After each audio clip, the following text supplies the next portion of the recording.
All right, come on, everybody. Join us for another exciting edition of Owen and Dirt's Pop Culture Radio. And Bushey, too. He's here. Hi, Bushey.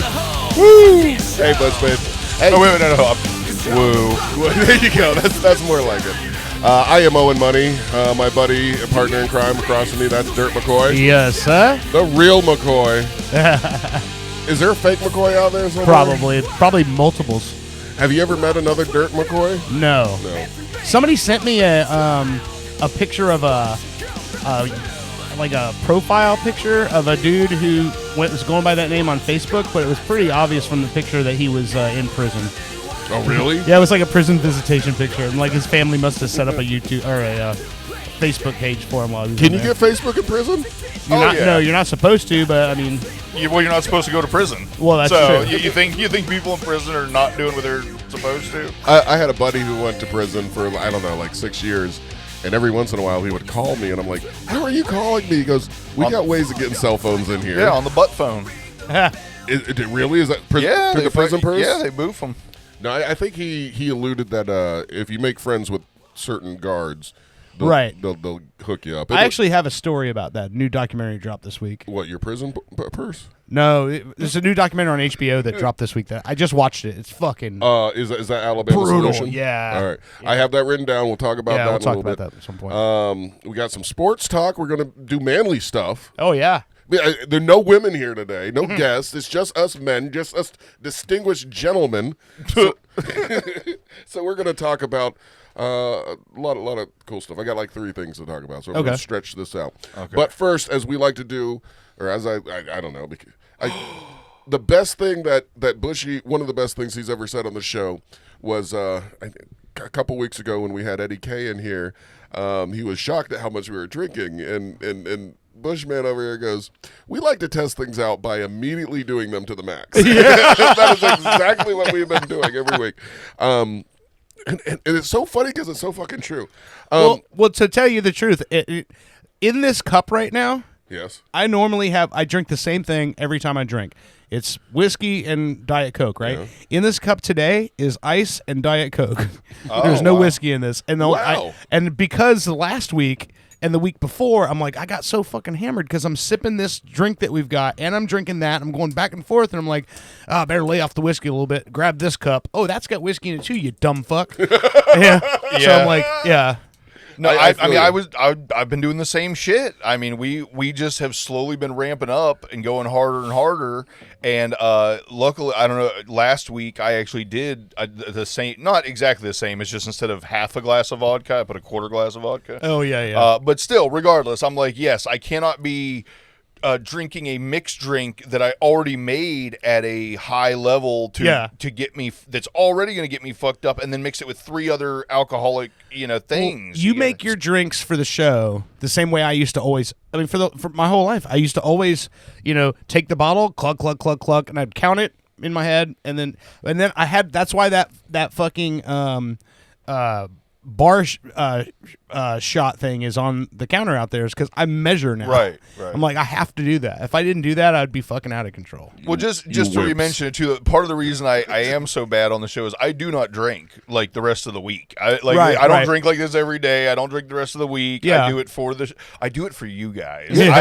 I understand. I don't enjoy it at all. It is strictly to business. Yeah, so I can loosen myself. You know how part of the job. Some athletes have to take steroids. This is my steroids for the show. Yeah. I agree with you. I'm the same way. Like during the week, no drinking, and if I send the woman here instead, and I stay home, no drinking. Yeah. So this is like going to be the first that I've drank in 2 weeks, half a month. And every time I go to the liquor store, they've got this glass case that's behind with a lock and stuff. Sexy case. And there's these odd shaped bottles with the symbol on it, and I feel like it's like the Knights of the Templar or something. And yeah. It is, or like a pirate dagger hilt or something like that. Yeah. So I keep saying I'm going to get some, and I'm like, it's got to be expensive. So I got a small bottle, and it's Ducey. Yeah. Douching. It's douche. It's deuce. So I figured, we should try this. And just in case it's gross, I mean, it's a small bottle. What we've just been talking about, this will be done before the first segment.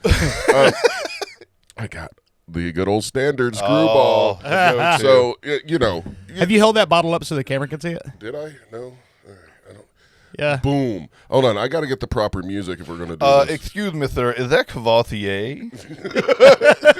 Is this what the lady... I do believe that is Cavalier, which means I am forced to speak with the latest man's voice. All right. Do we have drinks, cups for this? Yes. All right. We should have some Knights of the Templar music going as we do this Knights of the Templar. Real quick while you're doing that. Oh, shit.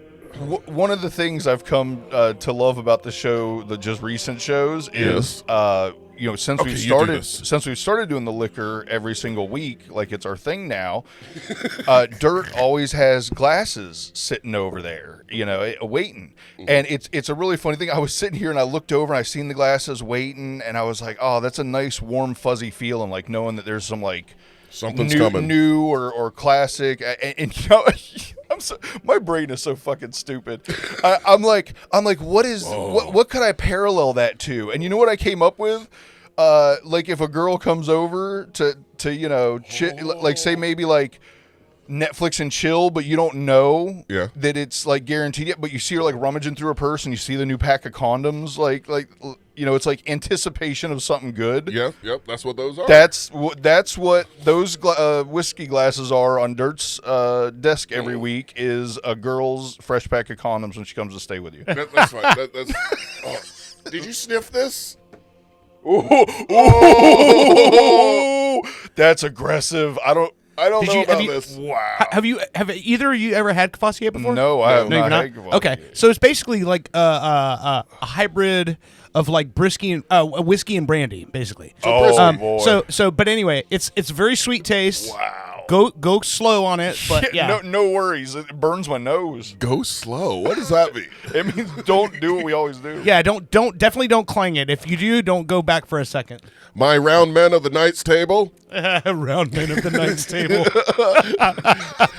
That's good. Douche.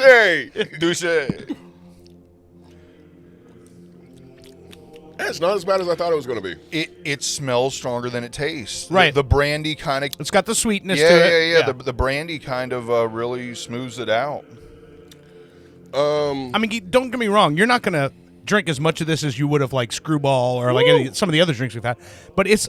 So the purpose of... Well, I don't think it's meant to be. No. Yeah. This is... The amount... It's normally like a two to three fingers of cognac, Cavassier, and like a cigar is the way it's paired. Normally, you see a guy at Corona Cigar Factory. You'd have a glass of this and a cigar, and that's like sort of like a distinguisst gentleman. Yeah. Like We're Scotch. We are same gentlemen. thing. Fuck that. I'm a child. I think that's hard after a little bit. Like Scotch I just took a teeny tiny little sip, and it's fine. I It's took good. a gulp. I'm sorry. I seen you. And I was like, well, literally, get a Dirt taste of it, literally yeah. just said not to do that. Yeah. He did, didn't he? Yeah. Yeah.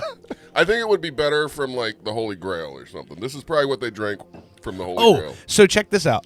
One of the things that's kind of cool about a drink like this. Yeah. So a lot of times at these cigar bars, what you'll get is you'll see them pair these. They'll have like a certain brandy or cognac or scotch, and they'll pair it with a certain cigar, right? Because the flavors that you get from the drink pair with the flavors you get from the cigar. So it's like the certain burn or certain aftertaste that you get from a cigar will pair well with a drink like this. And so that's kind of the way that they kind of match up. Yeah, whatever. The brandy sweetness kind of reminds me of that blackberry mead that I had. On the tail end. Yeah. I want to mix it with although the mead was, obviously way like fruit tastier. Mm-hmm. Which I still want to bring in if I have to sell some fucking tell plasma. Me I keep forgetting about that. You got to remind me the day before so I can hit like a Total Wine or something. I'm going to go sell plasma so I can buy mead. You get more fucked up if you have less plasma. Speaking of selling plasma, Yeah. The new episode of Beavis and Butthead is out. And I'm sorry, maybe it's not this week's show. I think it's last week's show, and it involves the guys trying to sell their sperm. Okay. They get kicked out of a sperm bank, so they go to try to find another bank. Sperm bank. It ends up being a regular bank, and they're trying to jerk off in the ATM. Yeah, it's put your deposit here, butthead. Yeah, who hasn't? Yeah. It's a great episode. All right, well, we'll be watching for that. Yeah. What can you get that on? It's Comedy Central. Just any okay. It's not streaming until the season's over, so it's like I have Sling TV, so I have Comedy Central on that. That's what I'm watching it on. You slinger. Speaking of which, if you're watching the new season of South Park, do not watch it on the streaming apps like that. Watch it on Paramount only, because it's not censored on Paramount. Oh. When you watch it on the streaming apps, they censor out all the profanity. Oh my god! And it sucks. Yeah, that does suck. Yeah. All right. Had some things going on in my life this week. I want to get this off my chest a little bit real quick. Mm-hmm. My grandmother is totally fucking going crazy. I don't know. If later on in the show you want to try giving her a call, sure, might be able to. But it's almost yes. But it's almost at this point she's like, I don't know. It's like picking on an old lady. Why are you picking on her? Because I think. Mentally, I think she's really deteriorating, and let me let you know what that happens. Doesn't make picking on her any better. Yeah. Just that's not a positive. I'm saying okay. It's not good. It feels like picking on an old lady if we keep. Anyway, I don't know. Oh, I see what you're saying. She's been grumpy for a while. You guys see it, and it's funny. You know, I'm telling her she's having a great granddaughter, and she's like, I don't care. Cut your dick off. You know. Yeah. Well, apparently this week. Or sometime this week, she got a little angry with her daughter, my aunt, and she hasn't been down here to Florida in like 10 years. So she calls her up, starts yelling at her, and hangs up the phone on her and all this stuff. My aunt calls me, is like, what's going on with mom? And I'm like, dude, she's always been angry, you know. Where have you been, you know? But I think it's getting worse and worse. And then... You know, you saw how she kind of was like really mean to Brittany about the cruise thing and stuff. Right. We talked about some of this stuff off air. So it's like, what do I do from a guy who lives an hour and a half away from her? She refuses to move or do anything like this. Like, do I keep calling her up and playing with her on the phone and that's it? And then she forgets about it the next day and acts like we haven't talked for like a month. That's a rough one. Exactly. You know what I mean? And it makes it hard for you not to at least engage with something where there's some comedy in it, you know, just as a coping mechanism. Exactly. Like I was being a smart ass about, you know, messing with, but I get it. I mean, the shit I'm going through with my mom, like she's so mad that she's, you know, watching herself slowly die, you know, and she's like kind of right there. I mean, I don't know if we got a year, 2 years left, you know, but you can tell it's just steadily degrading. Every couple months we're at the hospital and it's the same stuff but worse, but there's nothing they can really do. So it's like a Band-Aid. And but she gets really mad because she is degrading and aware of it, you know, and it's got to be frustrating. It's got to really. I'm dealing with it in the way that I can't work like I used to, right? And it's really fucking with me and it's doubly fucked because not only is it a self-confidence thing, it's literally a no money to sustain yourself thing, you know. So it's like fuck. So, yes, it's very frustrating. So I can only imagine add another 30, 40 years, you know, of physical degrading to that. Yeah. And it's got to be horrible.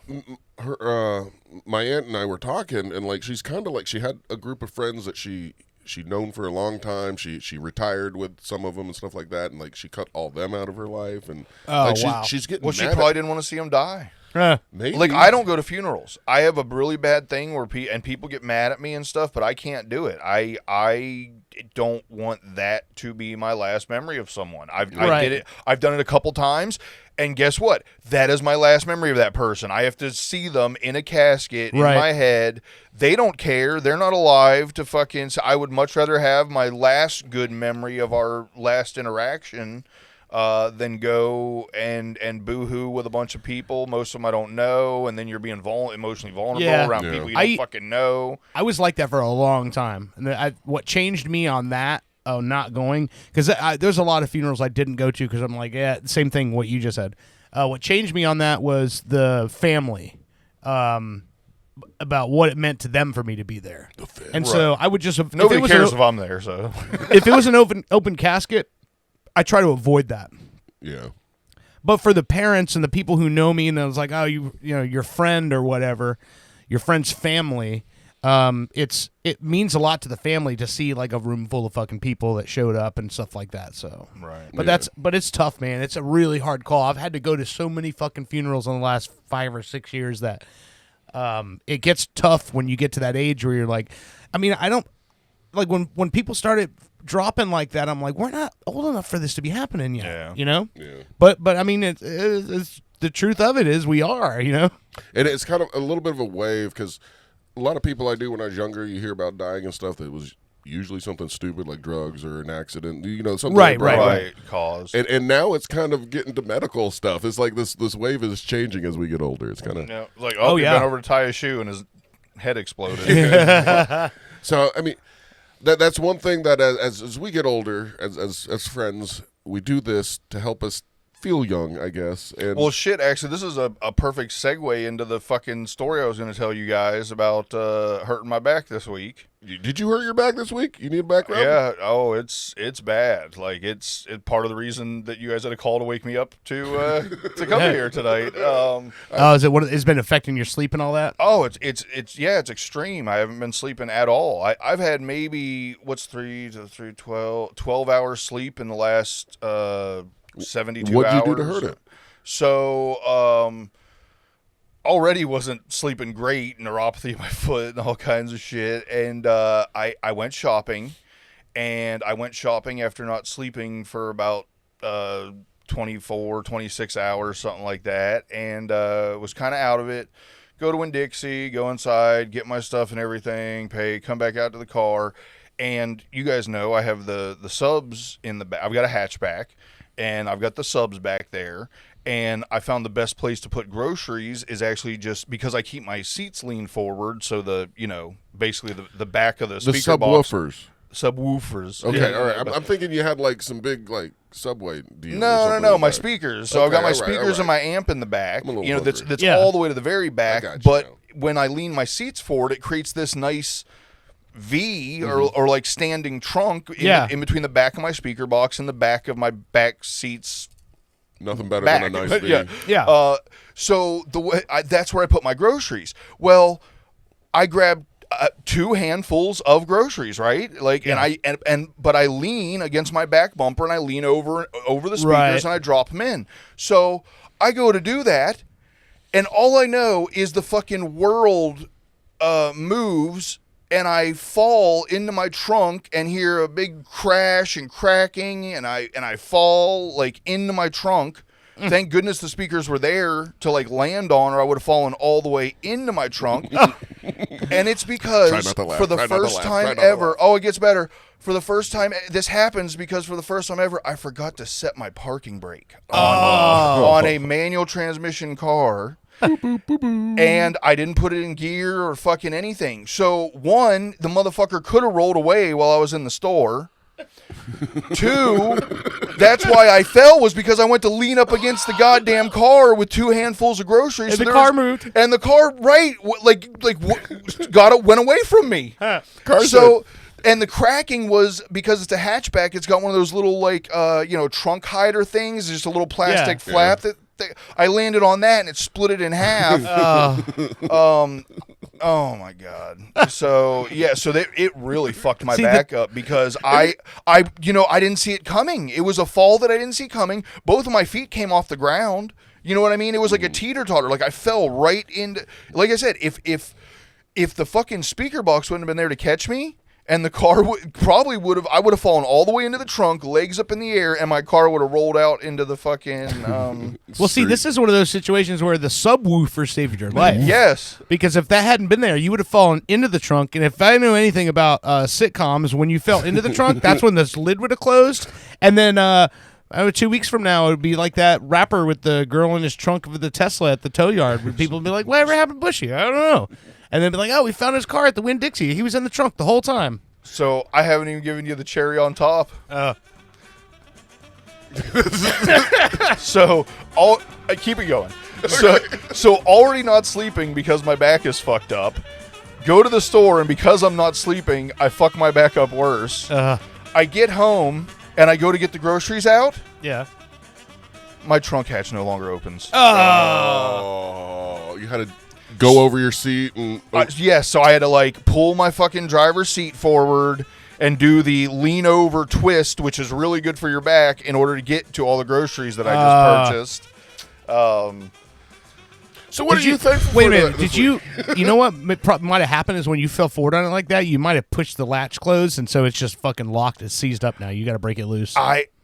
Well, the thing is, the bottom part isn't the latch. The bottom part is just the metal. It's the striker. You're right. Yeah, you're right. Yeah, so because I thought the same thing, and then I was like, well, wait a minute, that's just the striker. So why would that? Yeah. Maybe I bent the striker slightly. Maybe my belly actually moved. Could've, I wouldn't think maybe, so. I mean, but it's a pretty tough piece of steel. It is, and it's very small. It's not something that's very like bendable. Or maybe I pushed the speaker box to, or maybe there's maybe a part of the plastic thing. It could have been, yeah, that could have gotten in there so that it created some pressure between the lift gate and the striker, so that it's just pushing so hard on that thing it can't pull loose anymore. Right, but it's weird because even hitting like my lock unlock, I used to be able to hear it back there. Now you can't hear it, and now I hear nothing happening with the lock unlock. But again, that mechanism's in the lift gate, not the fucking. Not not on the car side of it. So I don't know. Maybe when the plastic thing fell, a little piece of carpet ripped off and it's stuck in there, so it's not letting it go. There's all kinds of wonderful random. I've always told you guys, it is amazing the weird ways that I have hurt myself throughout my life. And that's just another one on the list of really, bro. Like, well, it adds insult. I went home mad. You know what I mean? It wasn't just like, ow, I hurt myself and that sucks. I'm mad because I was dumb enough to leave my fucking parking brake off. I mean, that could end up. I could have come out and my car could have been, backed into somebody else's or something. It's horrible. So going in the whole, what we were just talking about, getting mad all the time because you're fucking falling apart. I'm not that old. Like, what the fuck is going on? Dude, it's embarrassing to share this stuff on the show, too. But that's I'm all like, right. Well, it's therapy. Just so you know, we love it because it's content. I bend over sometimes, and it's like you go so slow because it's like everything is so tight. And I've got these kids I'm trying to play with, and I'm like, Daddy's got to sit up here. You come to me. You bragging, bro? What? I bend over and everything's so dude, tight. When I bait, that's on my profile. I almost don't want to say what I was going to say now with that comment, but no, because when I babysat the kids, I got down on the floor to play with them, like on the carpet and everything. And when I was done, I was like, this was a terrible fucking idea. And then I went and just sat on the floor. It took me a while to get the wanting to actually get back up onto the couch. The struggle is real, man. I didn't tell the story on the show about how, I did, about how your recliner, like I couldn't figure out how to use the recliner and I was trapped. No. Hey, when I get down on the floor and decide I'm not getting up, I'll just lay there. And eventually, with as many kids I have now, just one pick of them, you up and carry you no, off. one of them will eventually come over, get up on my back, and start like crawling on it or standing on it. And goddamn, that feels so good. Right. Hey, if you want to come over and have a baby crawl on your back, I'll allow it. I used to date only fat girls just because they were the only ones that when they walked on my back, it would do anything. Wait till you have a 5-year-old on there. And I'll even have him in his pajamas, which is a little creepy. I was like, why do you say that? Because I have pajama day written down here. I have an issue here. Speaking of kids and 5-year-olds and elementary school kids, there's this thing that they're doing now. It's called pajama day, where all the kids dress up in their pajamas and come to school. And they go to school in them? Yeah. And at first you think, oh, that's kind of cute and sweet. However... Not really. You're dressing up your kids to go away from you to other adults. That's... At Jackson's school now, he's been there for what, 2 months now, I think, maybe going on the 3rd month. They've already had two pajama days where they've gone to school in their pajamas. Okay. And I remember when I was in first grade, kindergarten, I was really curious about that other sex. Right, I know. I remember your story. Didn't you do doctor with a girl? Fingering on the playground. I didn't go that far. I didn't insert that young. There was. Okay. I didn't know about insertion. I just thought you pull your pants down, and you guys hug. Right. You know, right. I thought, and that's what I would. That's do. how I still do it. So I could only imagine little Owen in first grade or kindergarten having all these girls show up in their like 90s and stuff. I mean, I just, that's on one hand. The other hand is what school person first thought of this idea. First, he needs to be investigated, or she, because who goes to the principal say, "Hey, you know what? I have a good idea to really make the kids, Have happy. fun. Let's have them all come in their pajamas." Well, Next up, lingerie day. What the fuck? Wait, what? So here's the thing. I don't find that as creepy because I know me personally when I was a kid. I don't know if you ever got in your fucking new pajamas and you get your fucking G.I. Joe pajamas or your fucking Superman pajamas and stuff like that. And it was like, and it was cool. Back then, especially in the 80s, they had all this cool fucking shit that you would get as a kid, for pajamas. And I can kind of see kids wanting to fucking show each other their pajamas, and you're not going to fucking have, every kid there's not going to have a sleepover. So you want to show off your fucking cool Ghostbusters pajamas that you got, you know? Which he did have, and he wore those. However, jeans, the thick materials, his Ghostbuster pajamas, not that thick. And I just haven't, I don't know. It's a little issue with me. I'm like, can he just go? You can't send your kid in clothes on pajama I'm just sitting here day. thinking how much that would have sucked because yet again I was homeschooled. But if I would have gotten sent to school for pajama day, I would have been sent in fucking My underwear. pea stain tighty whitey. I thought Well, if I went to work in my pajamas today, that's what it would be. just watching my dad walk around, I thought they came with the fucking yellow in the front, That's how you know when you got them on right. Yellow in the front, brown in the back. That's the simple. Anyway, yeah. So, 5-year-old will walk on your back, assuming it's the right day of the month. He might be in his pajamas. So anyway, So, did you want to do the celebrity death now? yeah, you want to? Yeah, I before figure we go might to- as well do it now. This first segment, we got about 20 minutes, so let's get into it a little bit here. All right, there was a celebrity death, and in the musical field, and as we like to go to the correspondent with the most hair on one spot of his head. That is our good buddy Metal Joe. The most fluffy mohawk. He hasn't of all answered yet, but yeah, I'm calling him. Oh, right okay, now. my bad. I thought you had him lined up. No, that would have been good if. Here's it would've a- been Yeah. Hello. Oh, there he he is. is. I'm about to say you timed it out perfectly if it would have been perfectly timed. Hey. Metal, how have you been the last few days? Oh, and what's going on? The last 24 hours have been really, really Rough. rough. As we all know, as the world knows, Ace Frehley has died. Right. Ace Frehley of Kiss, First original member of Kiss to pass away. and Yeah. he played the banjo. Yeah. No, he's a guitar player. Oh, guitar. Okay, all right. I knew that. I'm just seeing if you knew. No, Oh, my I know. gosh. I know you're a huge Kiss And by the fan. way, I just want to get the rest out of the way. That did not sound right. What you said, taking it, bending over, and taking it. That didn't sound right. Well, Did you hear him? Did you hear him brag about how tight he is?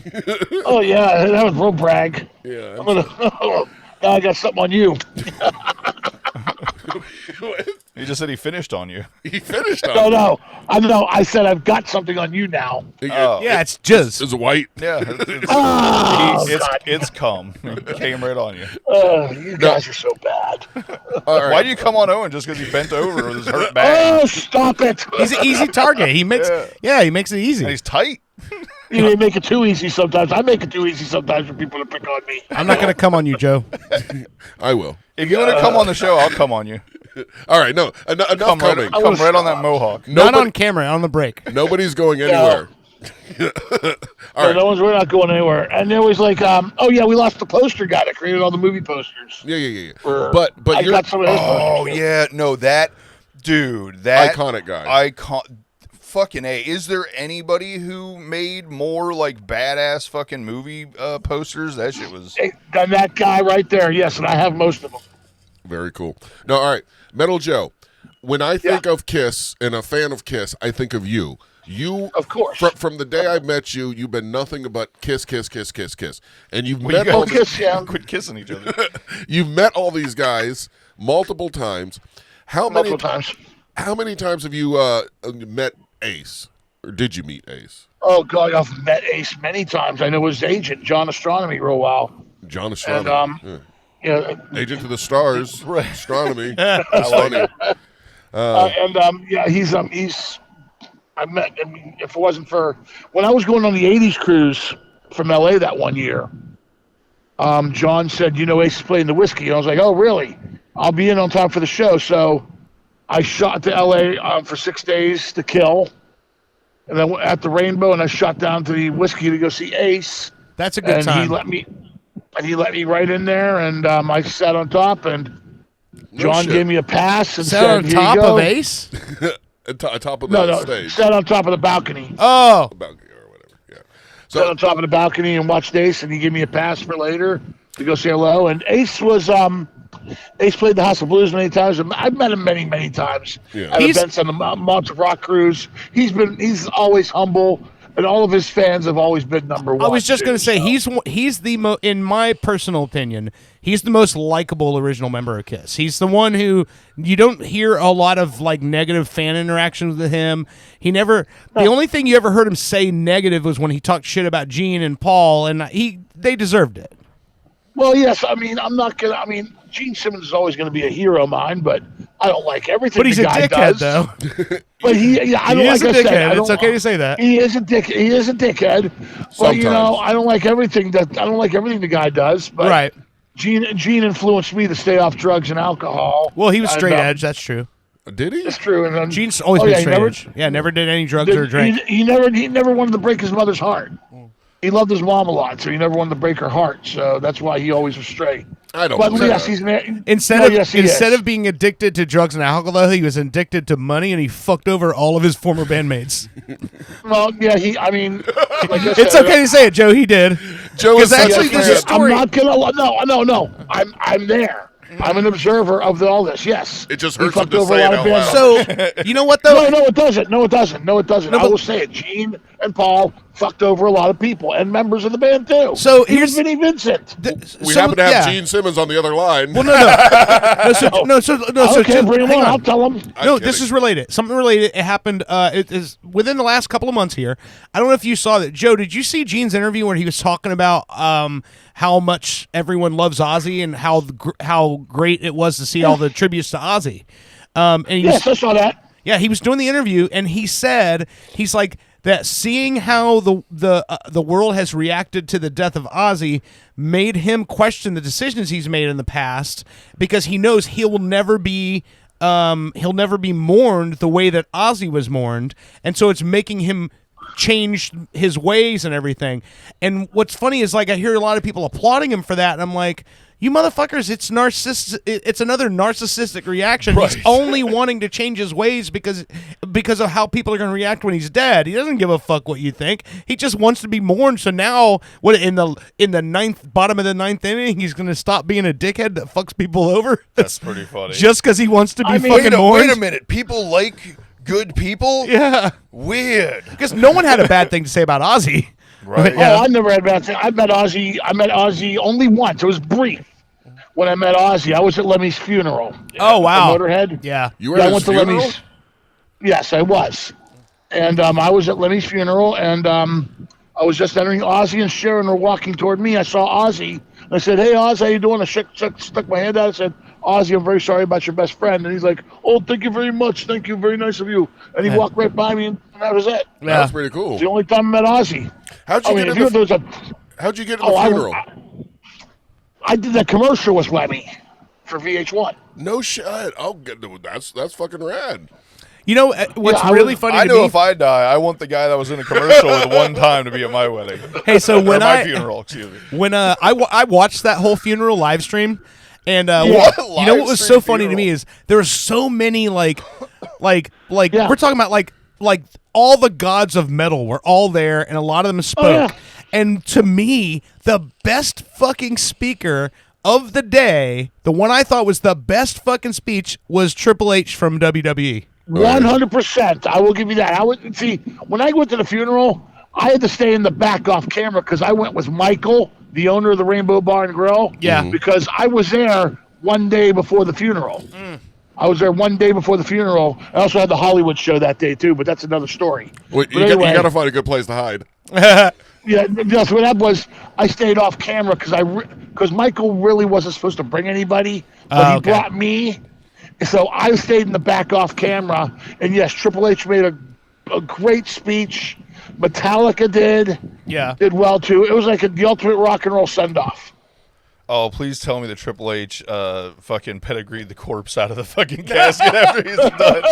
No, but you know what's funny is he told this story about how, he's like, he had always been a Motorhead fan, and so when he finally got big enough in wrestling that he could go to the WWE and say, I want Motorhead to write a song for my entrance, and then he didn't know that was an option. Yeah, he didn't know that was an option. Then he got to walk down to the ring at WrestleMania with them playing live on the entrance stage and walk out through them and go down to the ring. And he's like, there's no way you can't feel like you're on top of the world at that point. That's so But what's funny is he said every time Motorhead would be playing somewhere, he would always try to, Lemmy gave him an open door policy to come into the backstage area. Well, he came in one time with Stephanie, and he comes walking into the locker room, and he goes, and there's naked chicks everywhere, piles of blow on all the tables. Oh, yeah. And Yes, I heard all about that. Lemmy turns around and sees Stephanie and goes, fuck, and slams the door in his face.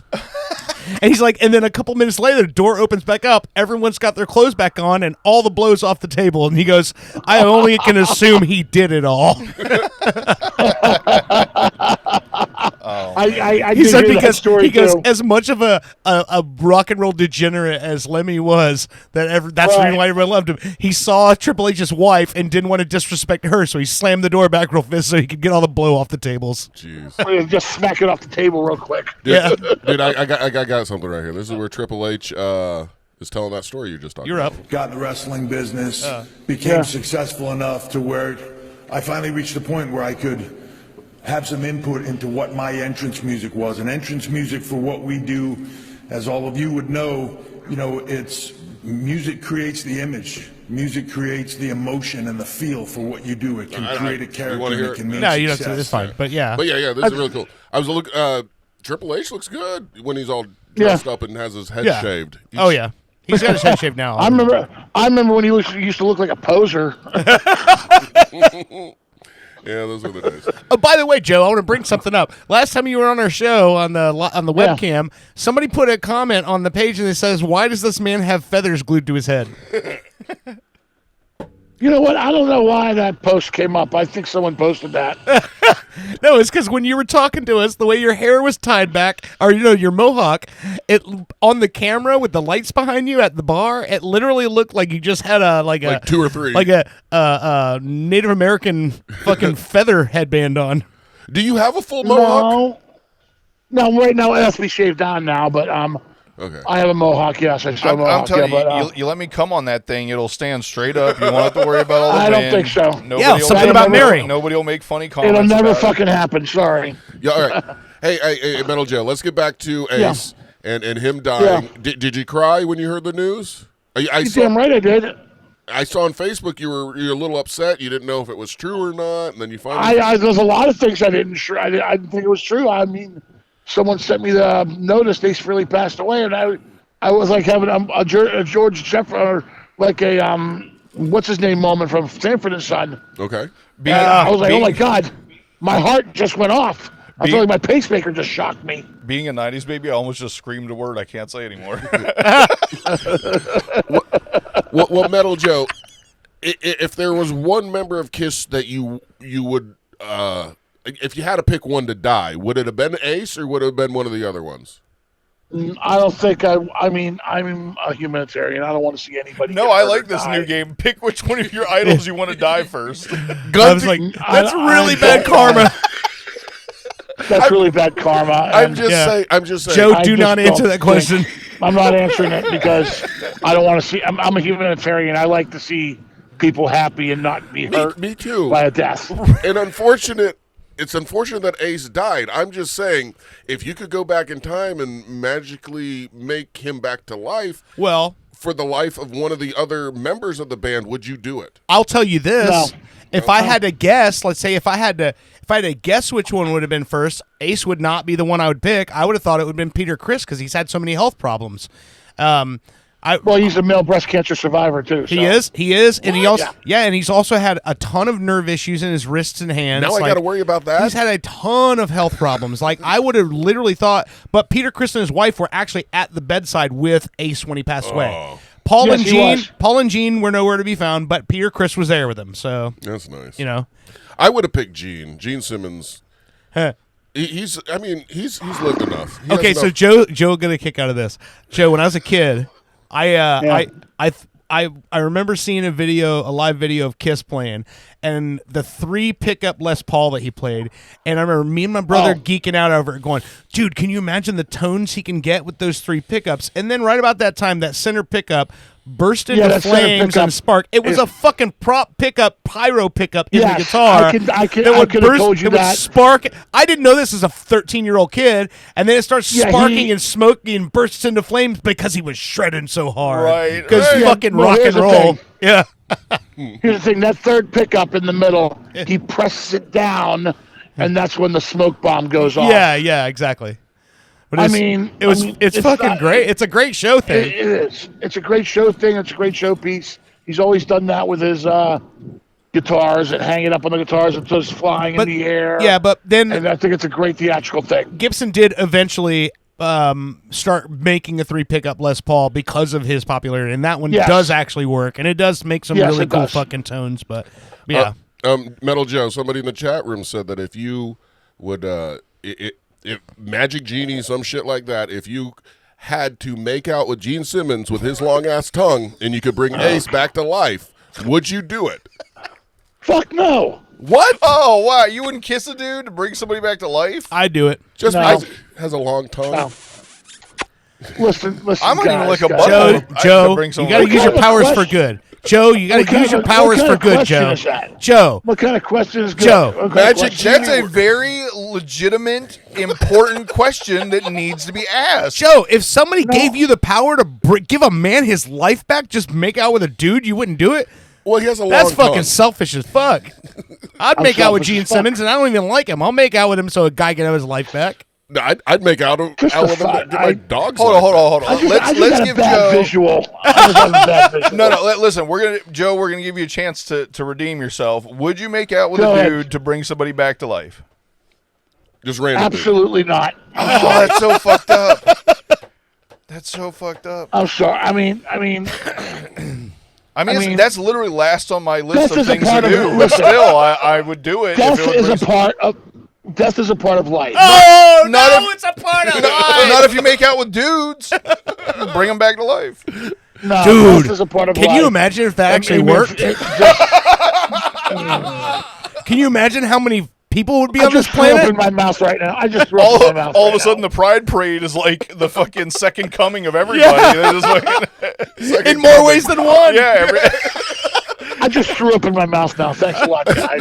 No problem, buddy. Wait a minute. If you make out with a No. dude, if it brings one person back to life, what if you come in a dude? Is that like 5? No, you like 5 people. Like you have to come in a girl to make a life.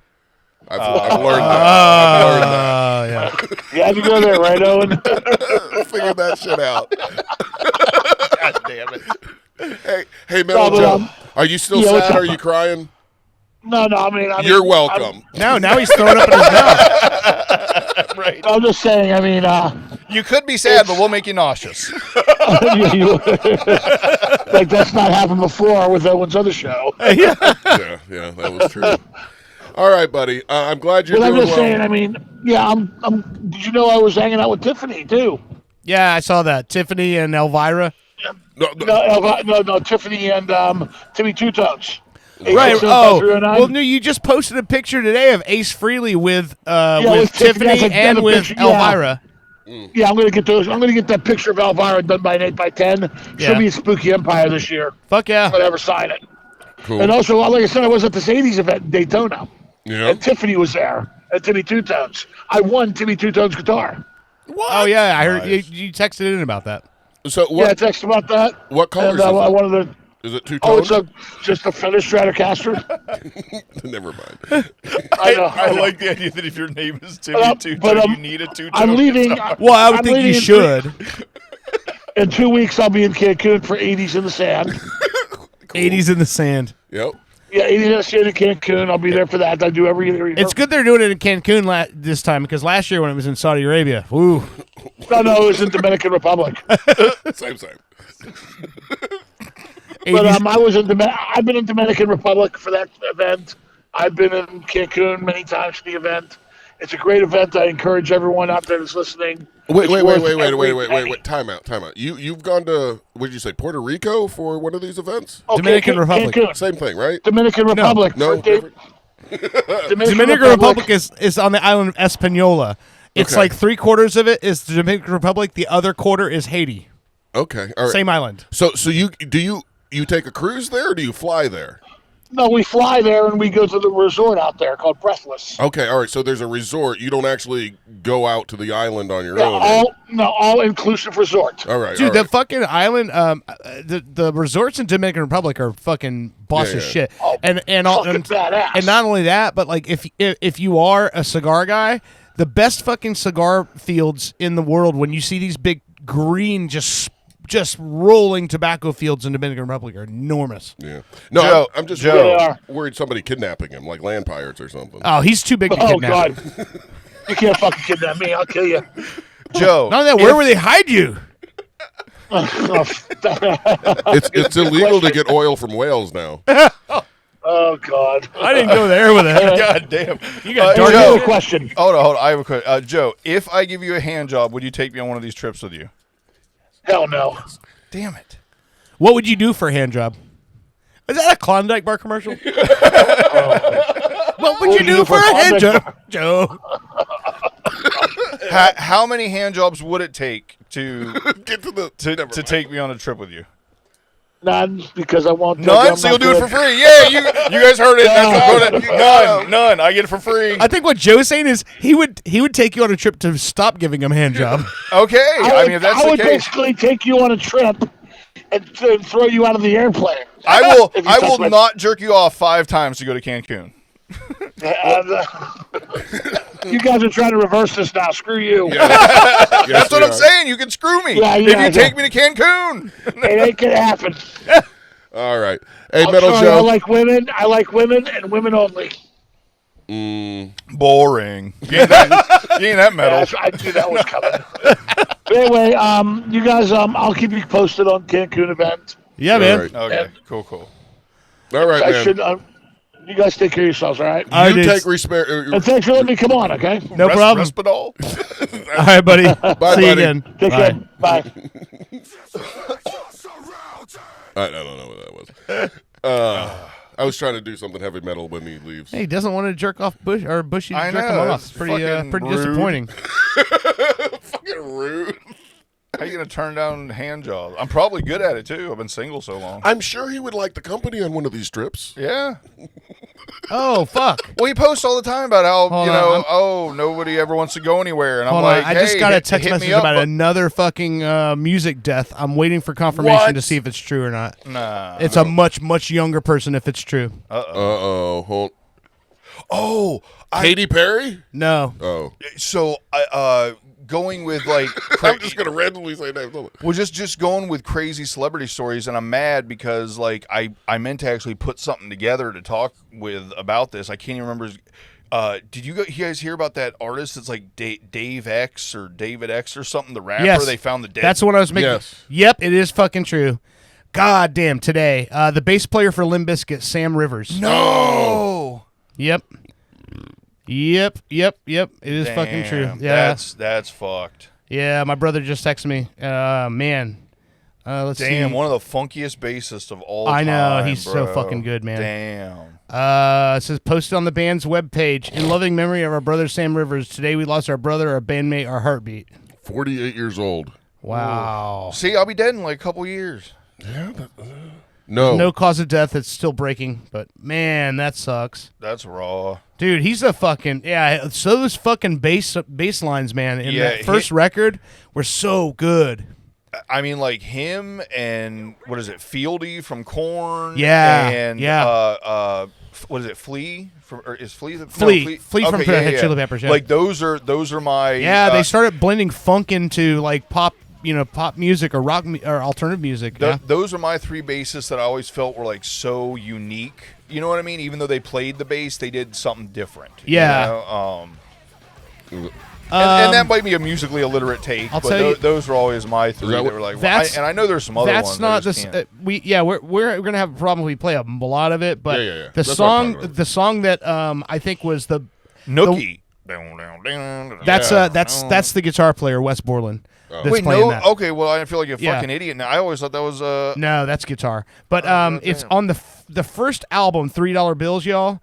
That one's the one that had all of his great lines in it, and it's the song called "Stuck." Stuck. All right. Wait. Is it "Stuck" or yes? No. Sour. That song is the one where he's got that great fucking bass line in it, and it drives the whole goddamn song. But he was one of those guys that he played a lot of really cool. You know what? His bass playing reminded me of the lines you would hear on a Cypress Hill record. Right. Very funky soul R&B style bass lines with a new metal band, and that's what made that sound so great. Wes Borland, the guitar player, is a fucking virtuoso, and he writes really fucking cool stuff. So you can't have just like an average ass bass line behind it. You gotta have something that drives it. Yeah. I'm gonna play some. I'm mad that I was so wrong on that. Like I always that line you're hearing, but it's Wes Borland tapping on the. He's like that's so weird. I always and you guys know I'm pretty good with music Turn stuff. Up a little bit. Yeah, dude. But at first you were so sweet, couldn't go without seeing your face. Oh, I hear it. Yeah. It all became a hassle. You were even Bro, that first Limp Bizkit album. I know, it's so good. That's not the way It made everything they did after that disappointing to me. But yes, when I heard the second album with the first song was like Nookie, I think was the first single, and as soon as I heard it, I'm like, it's okay. And then I heard the whole record. I'm like, God, they just dropped all the edge from the first record. It went further away from the rap side of it. It went more to like the MTV mainstream alternative. It was sound. an MTV album. They kind of kept the funky, but they lost it was borderline. It was more. They went from rap rock to rock with a little bit of rap in it. Right. Yeah, well, for somebody that didn't know them beforehand and who was stuck out of town on a work trip, I remember getting Chocolate Starfish. Yeah. And I stuck that in there, and I was hooked from the beginning to the end. And still an amazing album. Still a great album. Yeah, no, I'm not taking anything away from it. And there's nothing wrong with Insignificant Other, the second album. But all I'm saying is that first record is so goddamn good that when you hear it, you're like, and then you listen to the second album after that, they just polished everything. They actually had a song called, what was it called? Henry Fonda? That they used to Cambodia was the name of the track. They were playing live, and it was this really cool freestyle that Fred Durst would do, and I remember hearing him do it live. And then when the second album came up, all the riffs from that song, they had broken up, made 4 songs out of it, and the verses he did were not on the record. And I'm like, damn, it was so good. And I'm like, why did you fucking destroy? It was such a great song. I couldn't wait to hear a studio recording of it, and they never did it. They just turned it into 4 different songs. Yeah, but it was like, I like that song. That's a great, I mean, everybody does. That's there is not. I don't think there's a bar you can go to or a club and play that song where people aren't gonna, sing along with it and fucking get down to it. What is this one? This is Limp Bizkit Chocolate. Anyway, they did a bunch of that stuff in between songs sometime too. That electronic stuff. But anyway, rest in peace. Is Fred Durst okay? Yeah, he's still alive. Thank God. So all right. So before we go to break, I do have a band that I want to play for you guys this week, and I think this is one of those stories that I think we're going to be hearing a lot more of stuff like this. But so let me just start this song, and then I'll start telling you guys the story. All right. I need a drink. No more of that.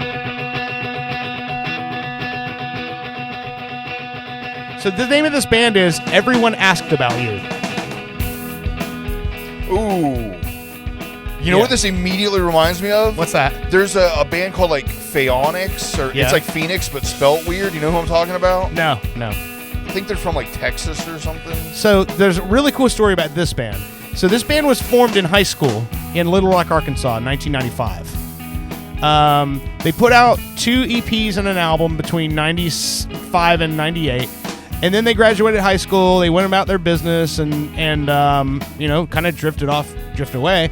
2015, the singer and guitar player is working from home, has a Japanese indie pop on his YouTube, and he hears one of their songs recorded by a fucking Japanese indie pop band. And then comes to find out that in the Japanese indie pop scene, they are fucking huge. Dude, this is great. And so they end up reuniting in 2022, and now they're on the fucking road touring again. So this was written in high school, though? Yes. Yeah, and they turned into one of these bands where it was like kind of like searching for Sugar Man or the band Death from Detroit. And so they're back on the road now. They're back together. So there's a girl singer. She plays tambourine and sings. And then the guy who plays guitar and sings is the one, Chris Shepard. He's the one who found their song being performed by a Japanese group on YouTube. 10-1, she smells like patchouli. So anyway, the name of this song is called Sometimes Memory Fails Me Sometimes. Or Nog Champa. So, all right, you guys want to take a break? Yeah. All right, I got to pee. You're listening to Pop Culture Radio. We'll be right back.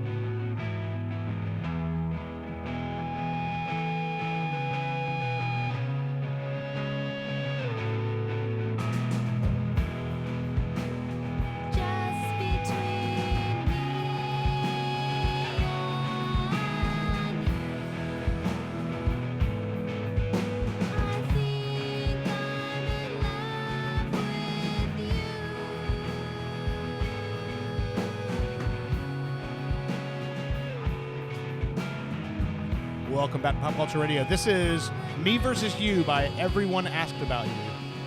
It makes perfect sense to me. This ended up being big over there. Her voice and everything lends perfectly to, you know, being covered by young Asian women. Yeah.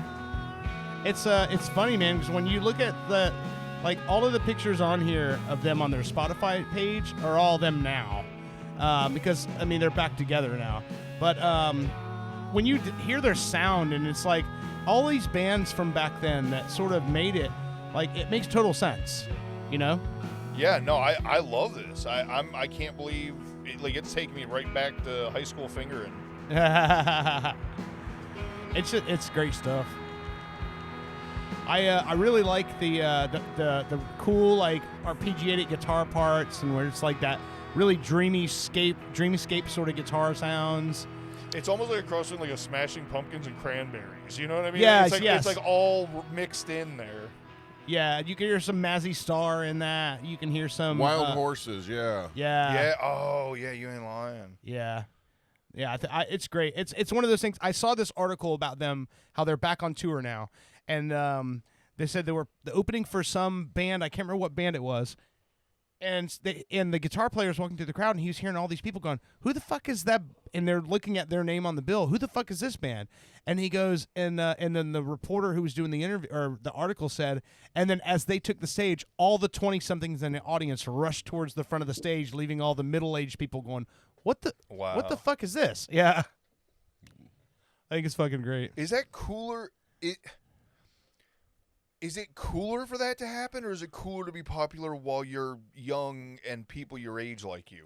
I think this is cooler, and the only reason why I say that is because you can be in your late 40s, early 50s now, and all of a sudden realize that, hey, I went on, I had a regular life, I worked a regular job, I got all this life experience, and then come to find out that something you did when you were a fucking teenager means that much to people now. Yeah. It's like getting that fucking, validation to go. Not to mention, you don't appreciate things that much when you're in your like early 20s. Right. You're expecting it. Almost like you're expecting it's supposed to happen. Right. Like, oh, there's people that make it big as a band. I'm a band. There's a few people that like us. Why aren't we big? It's right, not. It's way simpler than once you've grown up and then go, oh wow, people like me now and appreciate what we did back then. That's awesome.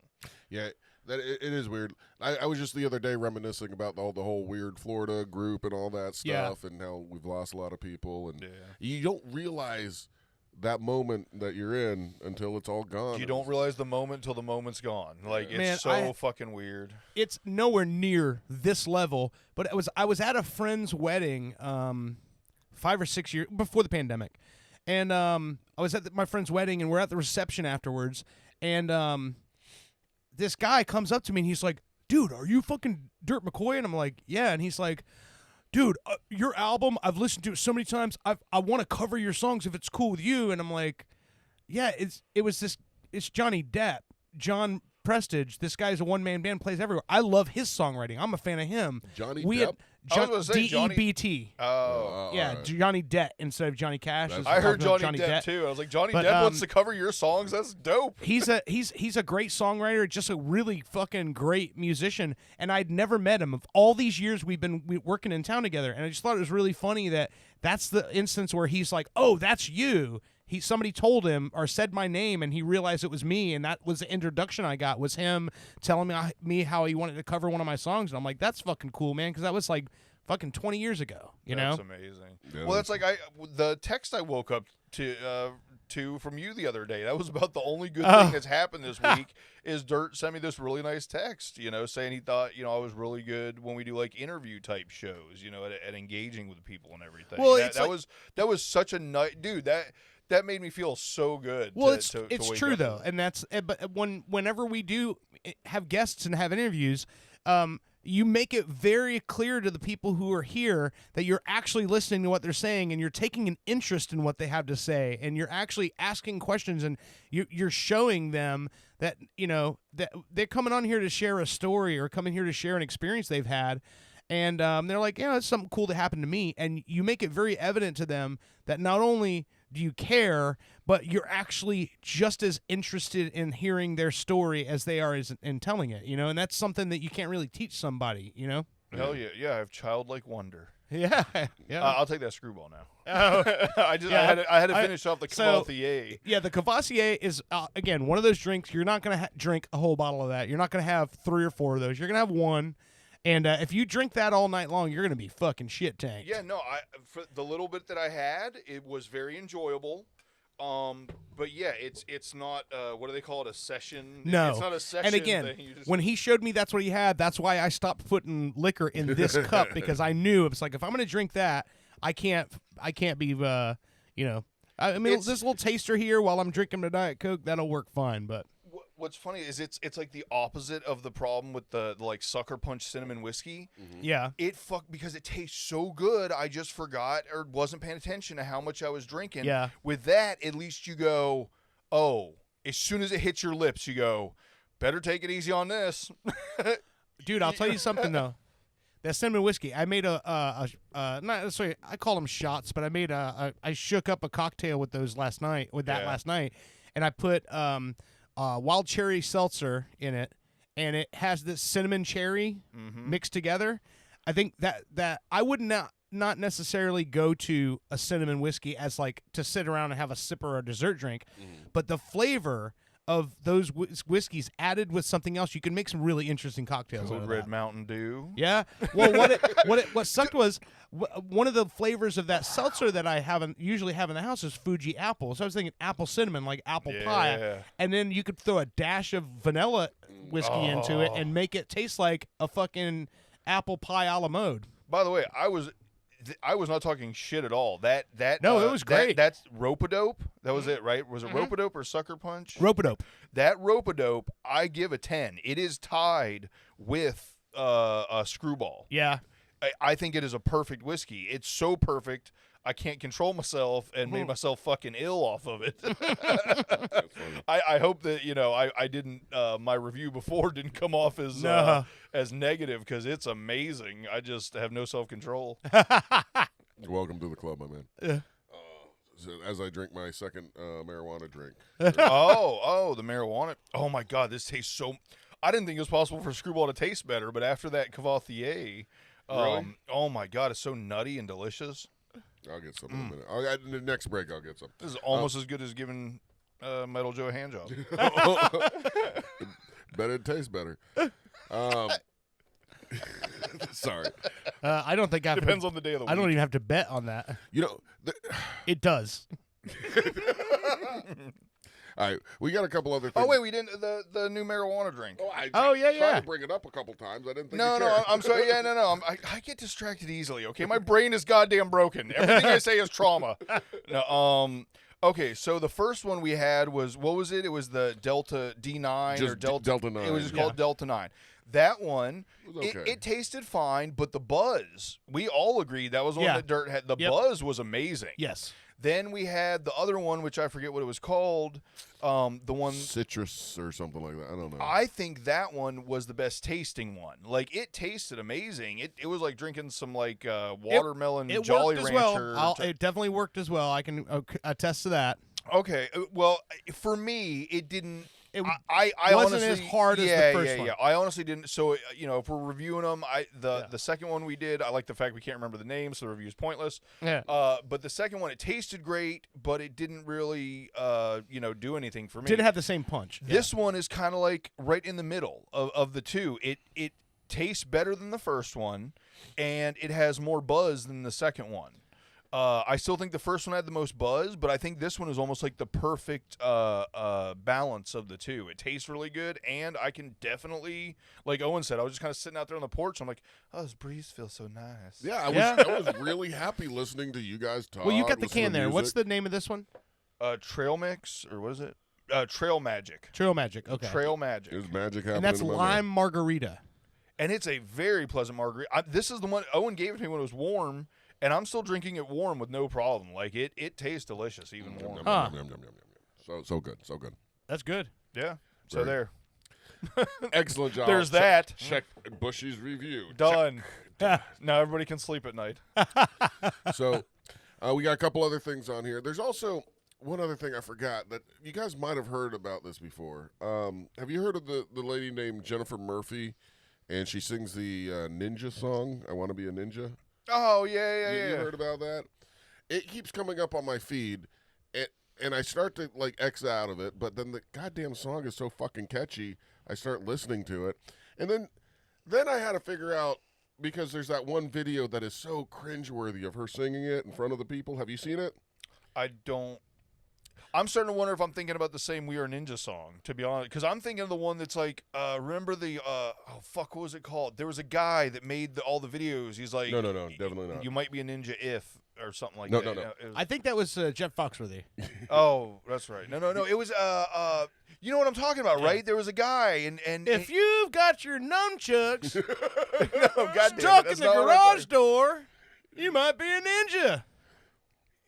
But no, there was this guy that I'll used look to it do up. all these videos as a ninja, and they were really funny, and it was okay. all like cut together really quick, and he was like, it was always funny stuff, like, I don't know, using your... Anyway, Yeah. he had his own theme song. It was like, I am ninja, she is ninja, he is ninja, we are man. ninja. Well, this woman could have gotten some, I don't know, inspiration from that. Her name is Jennifer Murphy, and of course she sells Murphy beds Okay. because it's her last name. Huh. She was a pageant queen who then grew up and was used to people saying everything you do is funny. Yeah. And so she records this song, and I'm a guy that like thinks of one thing and then like I'm going with this, the Spook Hunter stuff, like Yeah. I'm That's not- my thing. I'm in it. Yeah. So I give that to her, Yeah. Right. but, But she shouldn't have thrown herself into this, is that what you're saying? well, just the song she originally put out, then she took it down because I think she got some heat. Because I'm going to play it for you. She's doing it as a promo for her Murphy beds. So she sings this song. about how she wants to be a ninja, and it's her dog named Chow. Okay. And she goes after Chow in Chinatown. It gets Oh, really. boy. Okay, I don't think I've heard this. And as she's singing, I feel like I would remember Chow Down in Chinatown with the Murphy Bed song. it's so catchy. And as she's singing this to all these people that she's trying to get to sell her Murphy beds, notice there's this one lady like right in the front row, right behind it, and she's not smiling at all. Let me just say, she might Is have had she a ninja. Asian? She might have had a ninja in her family. Okay. All right, I'm gonna play this. Is she doing the voices? I shut my Murphy bed, sat down to scratch my head. What could this day bring? Go with it. It could be anything. I get the phone call. I gotta help. She's not a ninja yet. I did hear this. I didn't know it was serious. 100%. Oh. She's not. I thought this was an internet troll. No. I did not know this was for real. Because she's an attractive lady who's, I think Yeah, she's she's obviously never been told anything she does is Right. subpar or not okay for that matter. This is just her like trying to sell her Murphy bed. You know how you get out of tickets? She gets out of racism. That's how white privilege she is. fucking true. Speaking of that, after this, I got there's a news update about another person who did some shit in public. Oh, man. Well, she like I said, she's milked this. So hot horny guys have contacted her, and she actually has on the internet a movie of it where she's Well, of course. where she's dressed up and she's doing karate chops on a my beach. God. But let's just keep going and watch for that Asian lady. I can tell already. In my Jeep, that Chow is such a creep. I gotta find a way. You can tell because she's squinting her eyes at her. She's mad. Pulled a ninja move. It got me to behold. Oh, my God. You know what? Maybe I too could be ninja. I will be ninja. I want to be ninja. It's catchy. I definitely have heard the God. song because it's been chopped up in so many things already. Chinatown. Oh, my God. And she's doing wow. it right in front of a woman. I think I We're listening to the whole thing. I'm sorry, I'm dancing. Oh, we're no, do not apologize for this at all. It's seldom we're given a gift before Christmas. Here's the problem I have with Yes. this. So Everything. this is one of those things where it's like, I remember Minnie. Okay, by the way, Minnie also friends with Eddie K. Yes. And so he reposted the show, and he's like, all my favorite people in one room. So Minnie Hell yeah. listened to the Oh, show. that was nice. But Minnie sent me this one thing. It was like a webcam, like it was, the old days of webcams where it's like, really bright from the monitor, dark room, and it's this girl making a cross-eyed face and a weird mouth, and he's like, "This is the face unfunny chicks make and think they're a comedian." Right, yeah. That's what that is. So, all right. For your viewing pleasure, just for a few seconds, Yeah. I'm bringing up her movie. It is fucked up that it's actually catchy, though. Nobody can, if you don't admit that's catchy, you're just lying. You know what I mean? It is goddamn catchy, even as terrible as it is. Over 50 million views. Oh, I'm sure. Well, like I said, I've heard it chopped up in all kinds of other stuff already, Is this it? Yeah. I did not know it was for a Murphy bed commercial, though. Jesus Christ. I want to be ninja. This is her trying to really act. I want to be ninja. Oh God. Anyway, that's enough. So that's Jennifer Murphy. Nobody's ever told her no. Very obvious. And I actually, because I mean, would you? Let's be real. You going to tell her no? well, Me, yeah. I have a reputation to uphold. When it comes to music stuff, oh no, I hear a lot. Trust me. I'd be in the back sharpening her swords, being like, "Yes, mommy." you a ninja. You would whatever you want to be. No, I can't. It's like the way you are with rap when somebody's like, "Hey, listen to a song," and you're like, "Hey, I'm just being honest with you."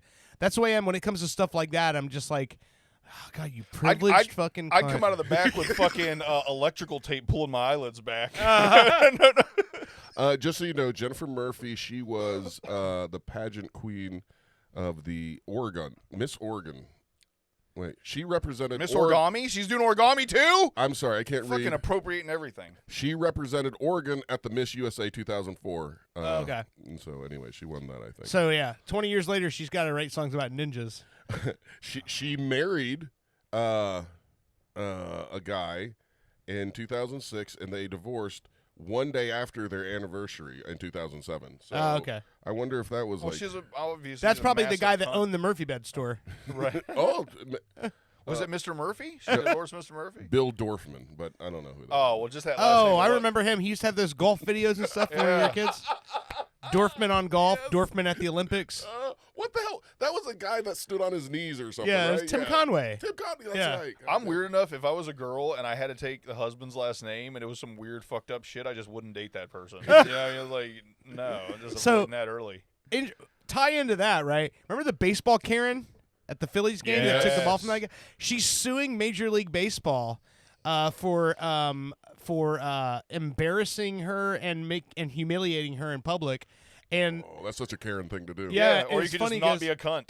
everything, yeah, exactly. Everything that's come out over there, like they didn't embarrass you, you embarrassed you.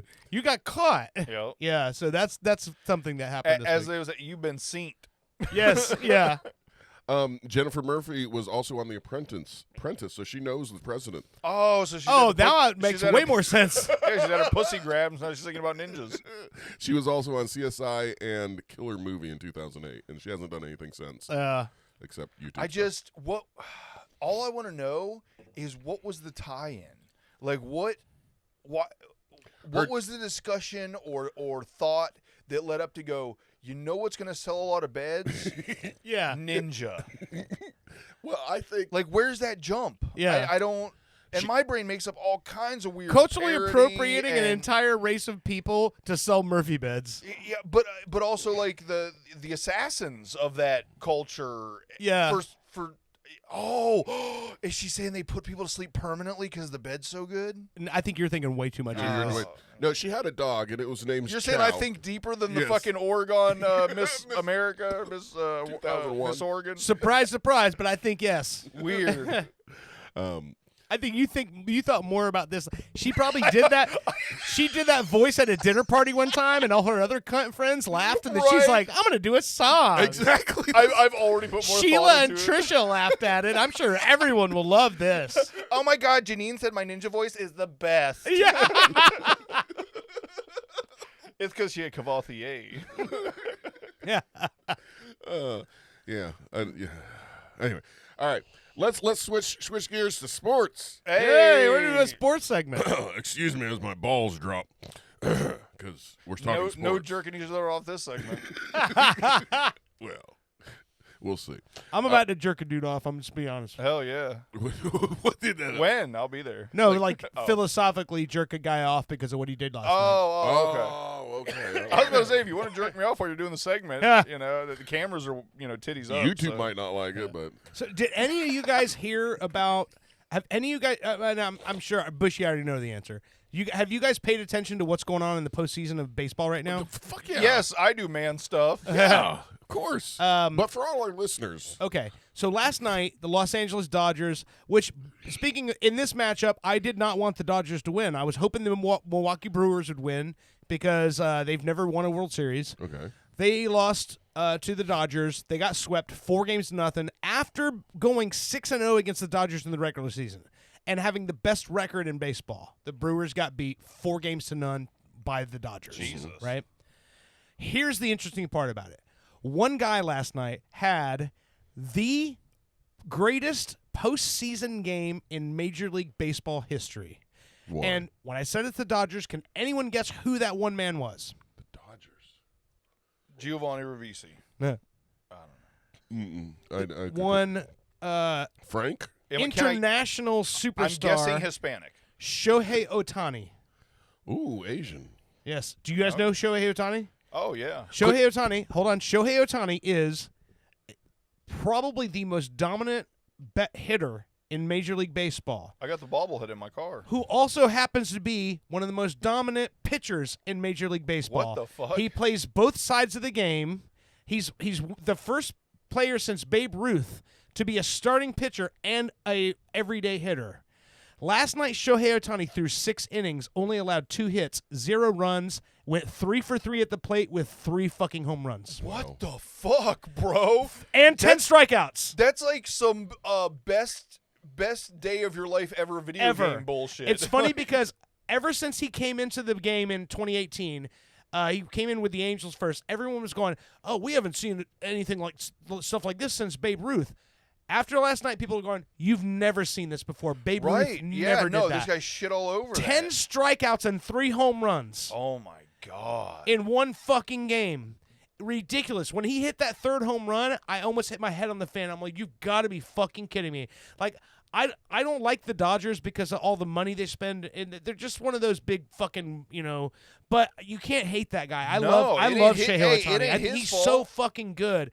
But dude, he started the game. He was throwing 100-mile-an-hour heat, striking out motherfuckers left and right. He struck out 10 of the 18 batters he faced.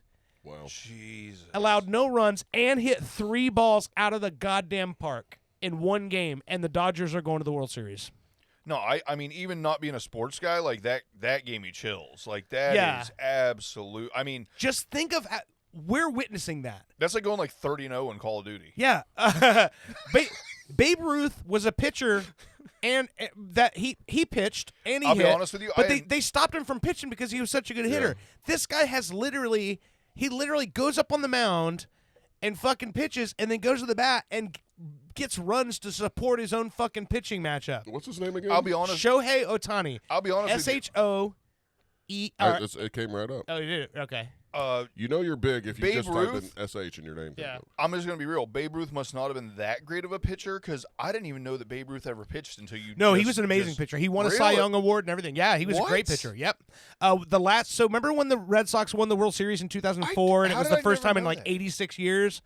The reason why that was the curse of the Bambino is because they traded him. The Red Sox traded him to the Yankees the year after he won the Cy Young Award and won the fucking World Series with them as a pitcher while also hitting at the plate. And because back then it was like you had to pitch and hit. Okay. They didn't have designated hitters and all that stuff like that.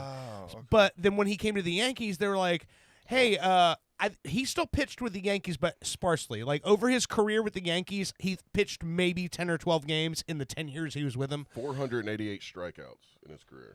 Oh, wow. Ohtani, right? No. Babe Ruth, yeah, okay, yeah. That's crazy. Well, I mean, I guess, like I said, it makes more sense knowing also that like you said, that wasn't designated. Like that you were going to pitch and stuff like that. Yeah. I actually like that idea better. Dude, a Shohei Ohtani signed rookie baseball 2018 inscribed ball tops, blah, blah, blah. How much do you think that 14 grand. 14 grand? I don't know. No, it would be he was a fucking beast. Really? Is it more than that? $500,000. Oh, wow. Whoa. Wait, signed rookie card? No, baseball. Actual baseball, yeah. Is it a baseball that was actually used in game or no? You can't tell? Here's what I'd be curious about. What was the price on that last week? Yeah. You know what I mean? Right? Yeah. It jumped up since this, right? It has to. Like, immediately, if you've got Shohei Ohtani memorabilia, after that dude has that game, the price goes up, Here's the thing that's interesting about that, right? So when he left New Japan Pro Baseball to come to Major League Baseball in 2018, he signed with the Anaheim Angels, Los Angeles Angels. Pretty decent contract. There's like we already knew coming in because there was all this hype. He's a two-way player. He's going to pitch and he's going to hit. Hey. Since then, he's had two Tommy John surgeries. Look how he signed his name, like in his own language. Oh, that's great. That's great. You think I can see that? I'm sorry. Hold on. No, you're good. Oh, that is. And then it that says is- Go yeah. It Angels. says Go Angels because he was a rookie when he played for the Angels. What's gangster is I'm sorry, Korean, Japanese. Japanese. So it's badass that he writes in Japanese, and then right underneath it in Go Angels is like perfect English cursive. Exactly. Dude's a monster. Here's what's crazy is when he came here, we all knew they were like, this guy's going to be fucking great. He signed a pretty good contract with the Angels. Well, in 2023, the offseason of 2023, his contract expired with the Angels and he signs with the Dodgers. And as everyone expected, the largest contract in Major League Baseball history. Now, previous to him, the biggest contract was $360 million, right? Right. What do you think his contract was, or did you just see it? No. I mean, the way you're repping it, 500 M's, $700 million for 10 years. Jesus Christ! So basically, He you're doubled the largest contract in baseball history by signing with the Dodgers. I mean, money well spent. and then what the obviously. Dodgers did was there's going to be an investigation, but they fucked over their salary cap by going, "Hey Shohei, if you take $2 million a year for the first 10 years, then once your contract's up, we'll pay you $68 million a year for 10 years." And they deferred all the money, and Shohei said, "Well, what I'm here for is to win a World Series, so yes." And he took it. That's gangster as fuck. Okay, so as you know, part of the reason I don't even like professional sports is the whole money thing. I think it's stupid that you can just pay. The whole thing should be like, you should, and I realize that my point of view is kind of dumb too. Like, you should, if you grew up in Florida, you should only be able to play for Florida. Yeah. You know what I mean? Like, Well, see, there my should be like thing is, some kind of it should be like video loyalty. pride or love, Right. Loyalty, Yeah. yes. And there's none of that in professional sports. And when I think I told you when I got out of professional sports was when Shaq got traded. Yeah. I was like, I'm done. Yeah, I get dude, that. I was into professional sports until Shaq left the Magic. Yeah. Just being real. Well, and I when will that tell you- happened, I was like, so my fucking hero, somebody that I cheer for and love, can now be against me? Like, Right. fuck this whole thing. Fuck the whole setup. Yeah. I will tell you, not to totally celebrate, this is short, but the Magic just finished the preseason 4-0, and they look the best I've ever fucking seen. Yeah, but next year they could be playing for somebody else. But So who no, the fuck as a cares? lifelong fan, I've been watching these preseason games, and me and my dad have been talking about it, and we're like, it's fucking scary That's how dope. fucking good they look. Oh. And so I'm excited for this. It starts the opening day for basketball is Wednesday, the 22nd. But where Yeah. I was going is Yeah. as much as like I'm a good person and I don't think anybody should be like scammed or anything like that. Right. I hate scams. You're a terrible person if you do that. Some shit like what you just explained, Yeah. like we're gonna figure out a way to like pay this dude an ass ton of money. After he no longer But played it for us. doesn't technically affect our salary. cap. Exactly. That's gangster as fuck. I Exactly. like- And that's the thing is, like, That's I feel some like mafia shit. I feel like sports should be like video games. You don't have enough credits to sign this player. Yeah. Like there should be some sort of a That some is sort what of right? some sort of parity. No, baseball doesn't have a salary cap. That's the problem. Mm. That's why. So the New York Mets this year had the largest single season salary, $380 million. They paid that team, and they didn't make the playoffs. And now everyone in Queens, New York, is fucking cursing the Mets. I'm slightly confused now because you said the whole reason that they did his contract that way Well, is to avoid the Not necessarily salary avoid. I'm sorry. cap, I but said then avoid the salary. What they did was they sort of like deferred the money so that they could sign other big players with current. But you said there was no salary cap. No, there's not. But they're not. They've like, only got so much They've money. only got so much money they can okay. spend. So they're like, hey, if you defer the majority of your contract till after you're done playing for us, we can bring in all these other guys. And they did. They built a giant fucking fuck off team. Yeah, they won the World Series last year. No, it's been over 25 years since a team has won back-to-back World Series titles, and they're trying to do it again this year. I love the this is gangster on so many levels because it's like, hey, best guy ever, we want to pay you an ass ton of money, but in order to also be able to hire all the other best guys ever, we can't really do it until it's done. So if you could just wait a little bit, we're going to pay you more money than God, but we're going to use the money that we're not paying you yet to hire other people to make you even better. You know, like, what the fuck? That's the Dodgers? That's the Dodgers. Jesus I can Christ. one-up that for you. Okay.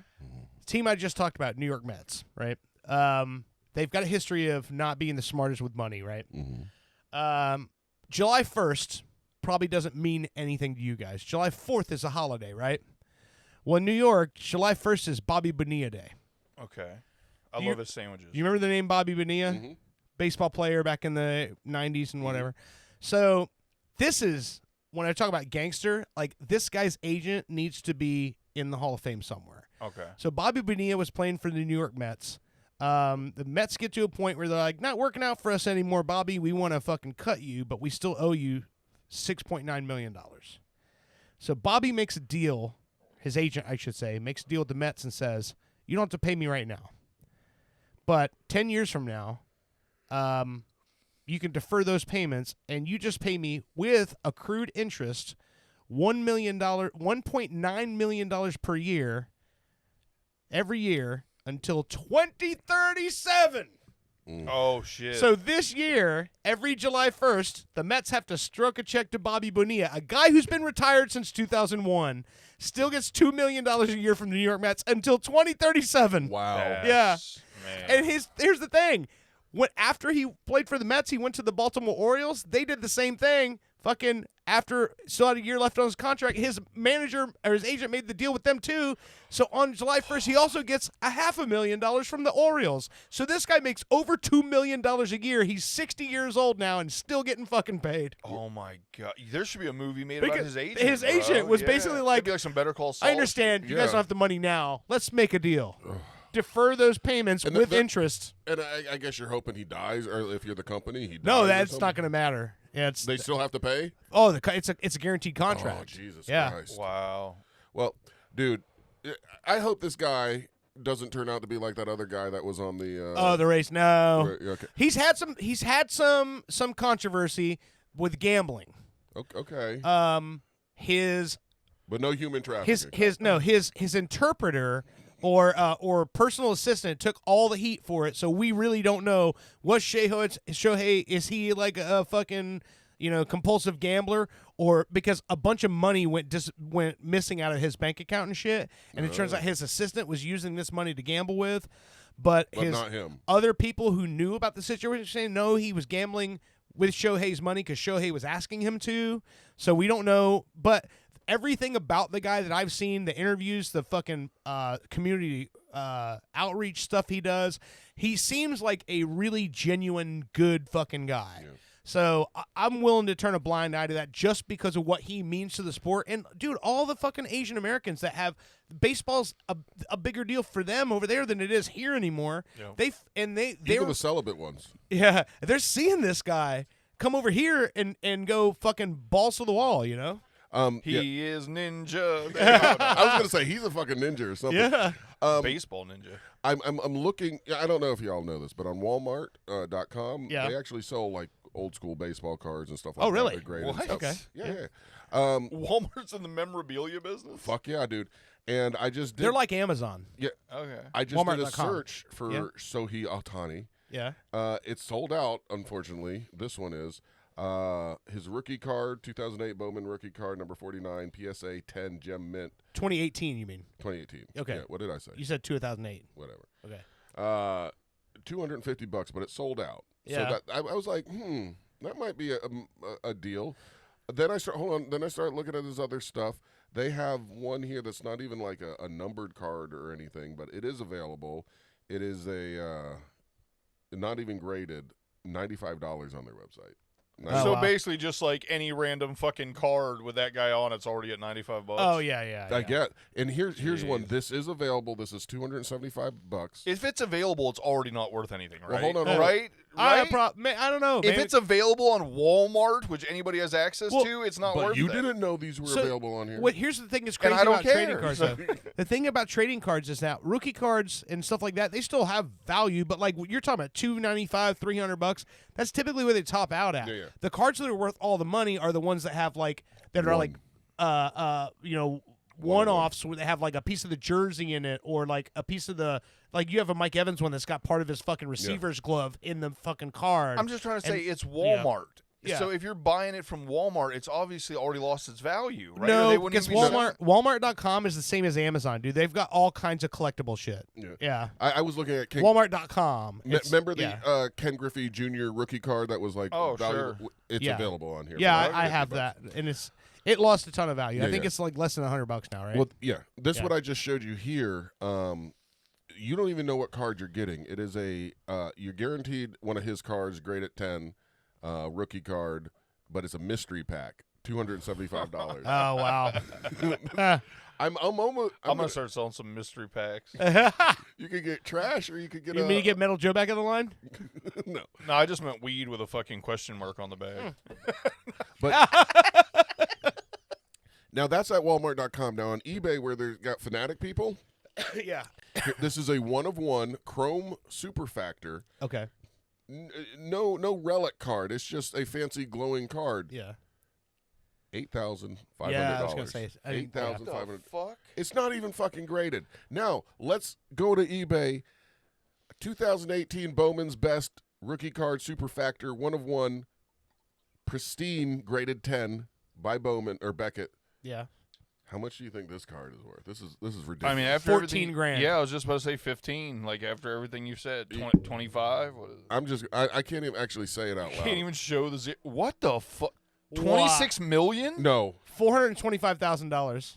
it does look like a 20. I don't have my glasses. on. 425. $26 million. $500,000. I like the idea basically. that his Dr. card, Evil hasn't put his own for sale yet. I like the idea that his card is worth more than His the actual contract he signed. This motherfucker could just sell a couple cards and be. Well, tell him Yeah. you'll buy the card, but you'll defer the payment to like 2036. Please be that. Yeah, by then it'll be worth more. You sell it, and then you can pay him. Nah. All right. I mean, that's not crazy. That's literally how the trading. Yeah, I've it is. I've just started learning recently how all the. You guys remember the whole GameStop gate? Yeah, thing? yeah. Have you like deep dived into that and like actually do you actually like understand? I watched the documentary on it, and then I watched the actual scripted show with Paul Dano that they did, the scripted movie they did on it. It was fucking great. I did not understand how these billionaire companies were really moving with like it's like a shell game and they borrow against money that really doesn't even exist because it's like a fallacy number in another company and they use it, but when everybody actually bought the GameStop stock it like fucked up their whole plan because they couldn't it was like money that like fake money that didn't exist yet that they were using to invest in other things, but when people actually bought it up they couldn't. It made the value of their stock. Right. Against the stuff they were shorting.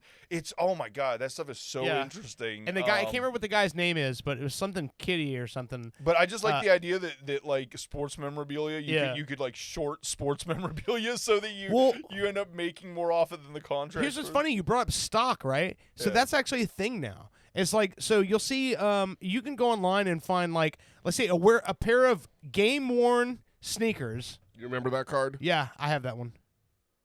It used to be like over $100. Remember? Back in the day. King Griffey, I'm guessing. $12.89. $13. Yeah. Oh wow! They didn't defer his. So you can actually go online and find a pair of like Michael Jordan game-worn sneakers from his rookie year, and buy stock in it. So you own a piece of it.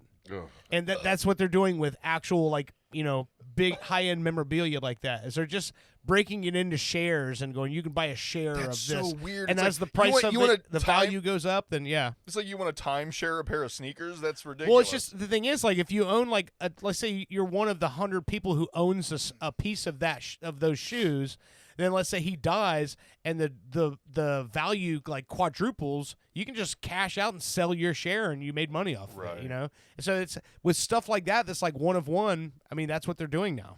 That's wild. Yeah. Baker Mayfield. Sorry.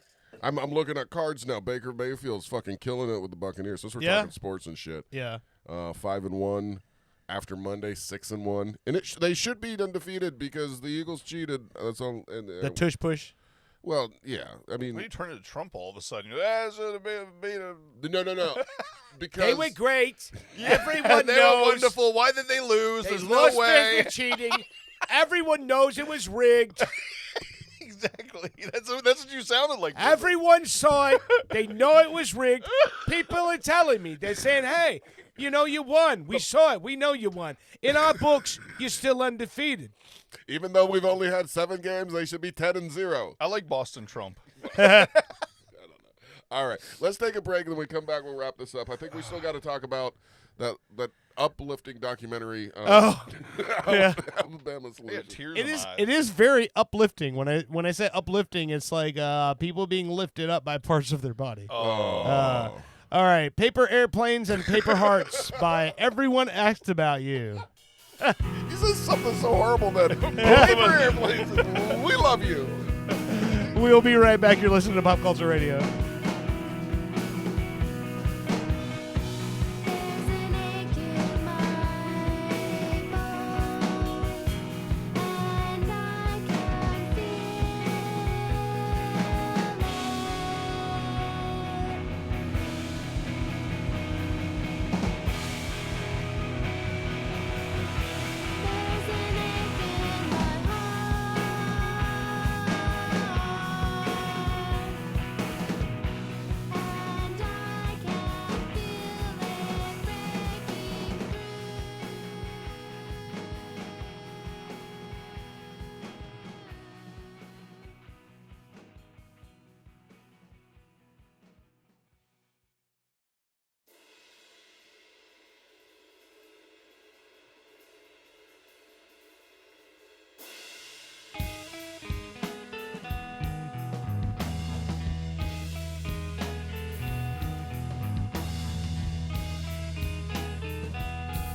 Welcome back to Pop Culture Radio. This is Pop.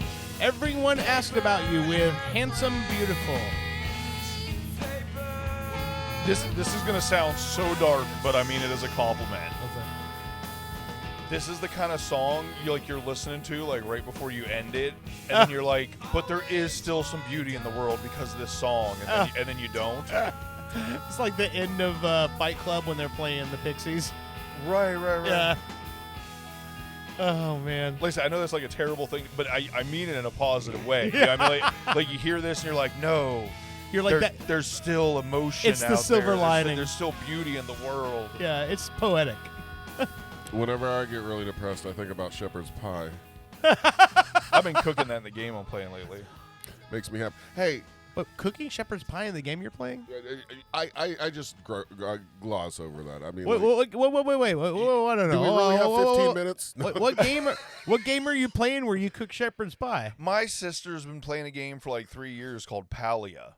And she finally got me to play it, and it's actually really fucking good. She's like, oh, it's just a cozy game, which is just kind of like you build your house. Like, you're not really fighting enemies or, there's not like a difficulty level to it. It's like the home ec of video games? Yeah, it's just kind of like, build your crops, build your home up. But this game did it on like a pretty epic fucking scale. Okay. And one of the things they did...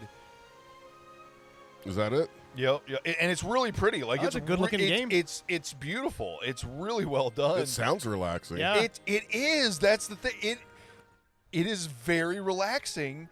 And here's the funny part: my sister and her friend have been playing for like 2-3 years, and they're like, they call it your home, your plot is what it's called. They're like, your plot's already better than ours. And I was like, well, how long? I said, how much time do you have in the game? They're like 200 hours. I'm like, I'm 200 hours in. I've only been playing for 3 weeks. So I was like, we've been playing the same amount of time. There's a fucking robot here, like fishing and shit. No, dude.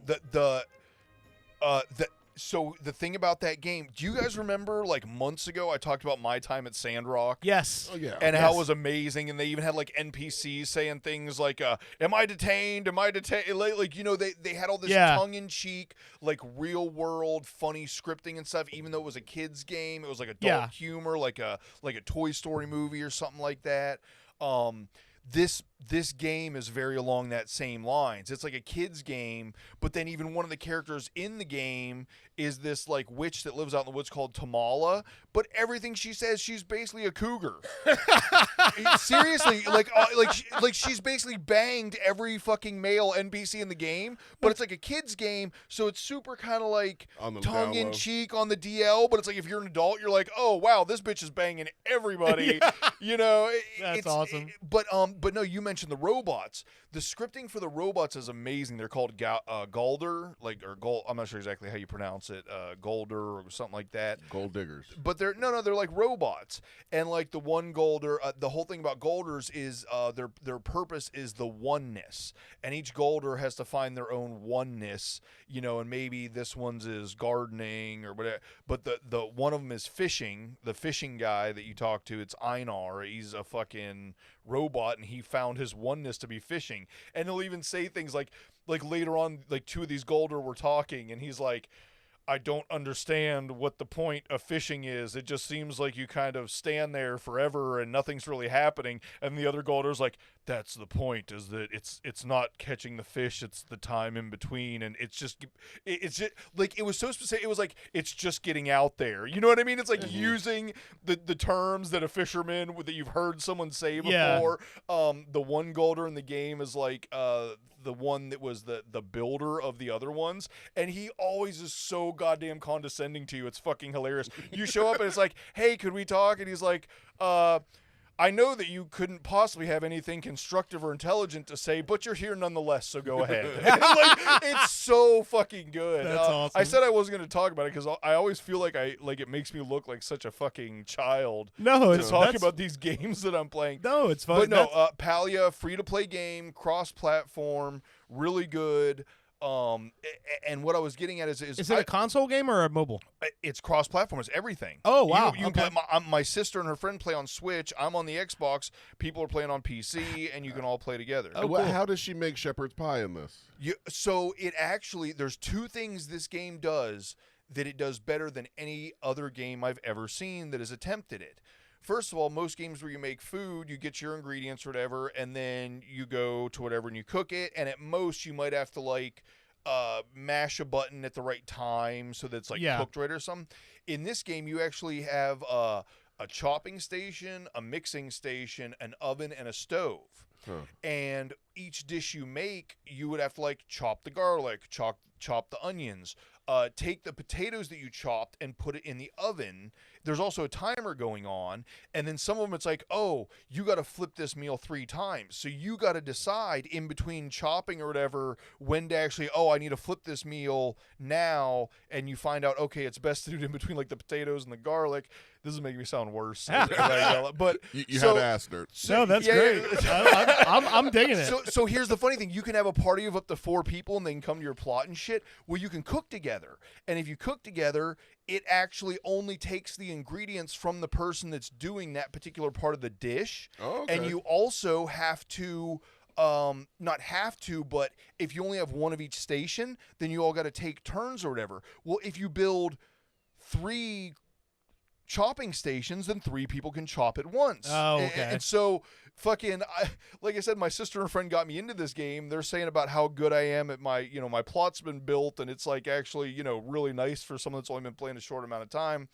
And it's like I told them, I'm actually pretty good at interior design and stuff with all the construction I've did. Remodel. I've literally worked with interior designers for like 10 years, building these $1 million, bathrooms and $1 million homes and stuff. So I understand like symmetry and decoration and also not symmetry, and you want, like I'll even have like an accent wall painted.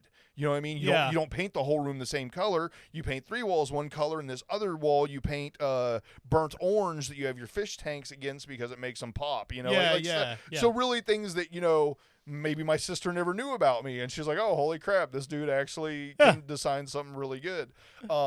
So bringing families together. So I didn't know this about like, oh, if you have multiple kitchen stations, then you can do it at the same time. So after they told me that. I went and built a fucking massive 4-person kitchen that has 4 identical fucking stations with 4 full kitchens. Oh wow. Yeah, all with the same fucking. I even put like alarm clocks on the, like it doesn't mean anything. It's just for visual aesthetic, but it's like in my mind, oh, you should have an alarm clock in the kitchen where you're cooking stuff and. That's awesome. So y'all get together. Is it awesome? It feels really fucking nerdy. Y'all get together. You cook a big meal online. Yep. We get together. We cook. But in real life, y'all don't know. You order in, right? You don't cook. In real life, I take the fucking Campbell's Chunky and I pour it in the bowl and slide it in the fucking microwave. While that's heating, I go and chop my fake garlic and fake potatoes for my fucking chef's pie in the game. I'm just imagining it's a mother of like 3 who's just got done cooking her fucking meal for the kids. She's like, hold on, I gotta go play my game and cook a fake meal. Yeah. Believe me, as I'm doing it, I'm sitting there, I'm chopping the fake vegetables, I'm going, I should just kill myself.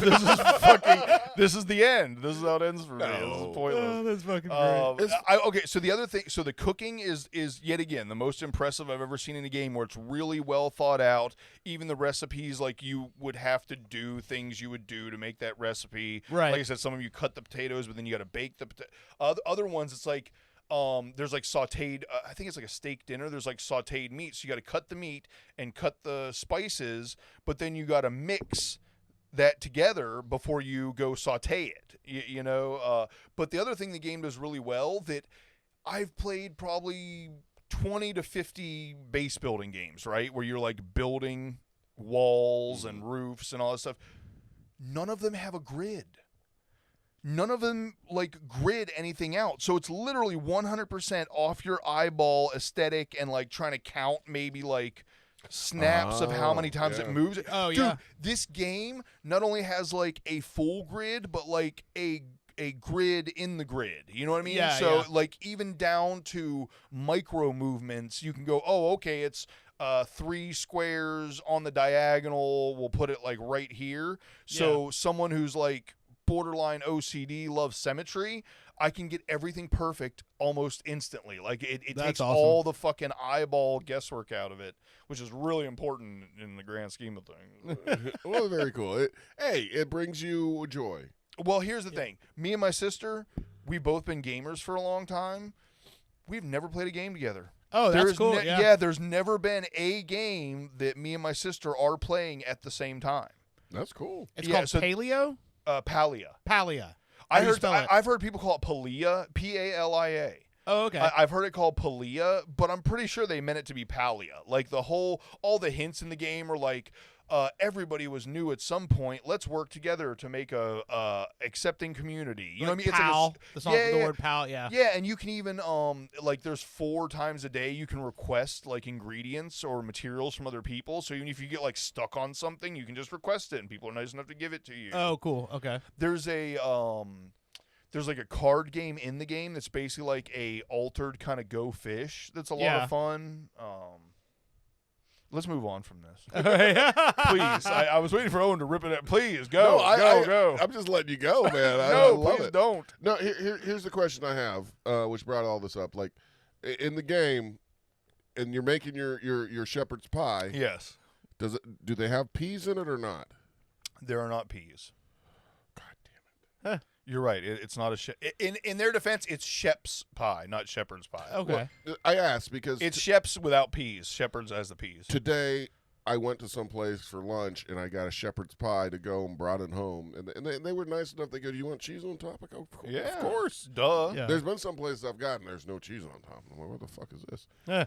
When I get home, pull it out. I'm like, cheese, yummy. This is delicious. I put my spoon. I don't no time for fork. Your spoon. Right. Shove that shit in my mouth. Scoop it down in there. No peas. There's just corn. Okay. I've had it with corn before. I want peas in my fucking yeah. It's a British, British. Shepherd's pie is originated in England. Oh, and so that's why peas. I just assumed peas are a sheep. big part of the English cuisine. That's why they're. I would assume there should be. In my shepherd's pie, there should be peas, corn, carrots, and it's typically like vegetable medley: corn, peas, and carrots. Yeah. No, without peas, they must have just ran out that day or something. Like peas. Corn is probably the sweetest, and second sweetest is probably the peas. Yeah. So I just like the mushiness of the peas. Yeah. Yeah. There's a little Irish pub bar place down the road from you. In the strip mall. I like that you say down the road from me when you're like 2 minutes away from me, which means it's down the road from you as well. Just so you know. But it's actually on the road. You could leave your place and go there. And they have a little stage up front and stuff. It was kind of cool. If I didn't have so many goddamn kids, I would go there and hang out and have a couple beers. And stuff. It's kind of one of those places. But anyway. So yeah, shepherd's pie brought us to your video game. So that's kind of cool. I even said I wasn't going to talk about it. I figured I could get you to talk about your video It's game. not hard. It's all I have going on. So I'm going to look it up on PS5 network and see if it's there. I believe it. It's one of those games that is 100% like released as a free to play, available on all. I'm sure. I think you could get it. That'd be bro. That'd be so funny if you start playing Palia. I'd love it. I'll come cook some shepherd's pie in your kitchen. Oh, you can cook in my kitchen. I can donate you fucking platinum. Will you jerk me off for a trip to Cancun? Yeah. I'll suck you off for the chance of somebody coming back to life. You can tell me it's going to happen. I'll believe you. Jesus Christ. Oh, I love you guys. Call up Metal Joe. See if Metal Joe plays Palia. Yeah, well, he might now. All right. We're going. Do you want to talk about that? That one little. Yeah. Oh yeah. The movie, Alabama Solution. I have the trailer. Do you want to hear the trailer? It's 2 minutes sure. long. Yeah. I haven't heard anything. How long? 2 minutes. Okay. Yeah. Go ahead and play it. All right. I haven't heard anything about this. Well, let's listen. Let's find out together. Yeah. I know you're grieving, but I want to tell you that your son was murdered. They sweep stuff underneath the rug all the time. If you're an inmate in Alabama prison, you're probably praying every night that nothing bad happens to you. It's dangerous and volatile. Well, it can every explode prison. at any moment. Not like this. I mean, it's corrupt. That's all you can say. We're finished. What are we finished with? Film it. Film it. Why? Can you hear me? Yeah. So, never mind. Do you want me to tell you with Why does everybody in Georgia sound like this? I got this one. This wait, is wait. worse than Georgia. It's Alabama. I got one better for you. Why does every woman between 25 and 50 that smokes crack sound the exact same? Yeah. It's like crack and meth. They got real high pitch, but it almost sounds kind of like the mouth, mouth is messed up a little bit, like they can't fully form letters. And I hate to like prejudge, but when I start hearing that accent and that meth kind of, I'm the same way. Yeah. It's like, oh my God, you guys probably brought this on yourself. Whatever's going to happen. What's the thing to me You know is what's like fucked up is every woman sounds like this to me. Oh, jeez, that's horrible. I'm sorry, I didn't growing cut up that out. in Florida. You know, being born and raised in Florida, it's like when you go to, especially when I was in the band touring all the time, people go, "Oh, Florida, man, it's crazy down in Florida," and I'm like, "God damn, did Alabama slip into the Gulf? Like, do they not exist anymore? You guys know that they fuck their cousins and they." Fucking elect pedophiles after they even know they're pedophiles. We've had a real life zombie attack in Florida. Yeah, I guess. Yeah. What people don't realize, and I thought it was pretty common knowledge, but even still to this day, I see big like YouTubers and stuff making videos like, "Why does all the crazy stuff come out of Florida?" It's because Florida's freedom of like their releasing of information laws are way less stringent than like every other fucking state in the country. That probably has something to do with it. So it's all the stories. It's not that there's more stories. It's just you're allowed to talk about. Yeah, them. I got you. That's all it is. And the state is pretty goddamn long. Well, yeah. We have a lot of area for people to do stuff. It's a small. No, we're a small state. We got 3 fucking states in one. Yeah. I mean, if you live in Central Florida, it's a totally different vibe than if you live in South Florida. Yes. And both of those are totally different from if you live in North Florida. Yeah. No, it is 3 totally unique areas. Yeah. For sure. And I'm not even saying Florida isn't crazy, but I'm just saying everywhere else is crazy too. You just don't hear about it. We had a part of our state succeed and try to make their own country. Secede, right, yeah. Right? Yeah. Or they succeeded in seceding? Yeah. No, they didn't succeed. Oh. They kind of did. They shut down the road. Yeah. Oh, boy, one road. There was only one road there. Oh, okay. The Conquer Republic. The road. Well, if it's the road, it's different. But in that area up there, you can shut down the road and no one's going to be late to work. Because no one goes. Yeah, exactly. All right, let me keep playing this. So, yeah.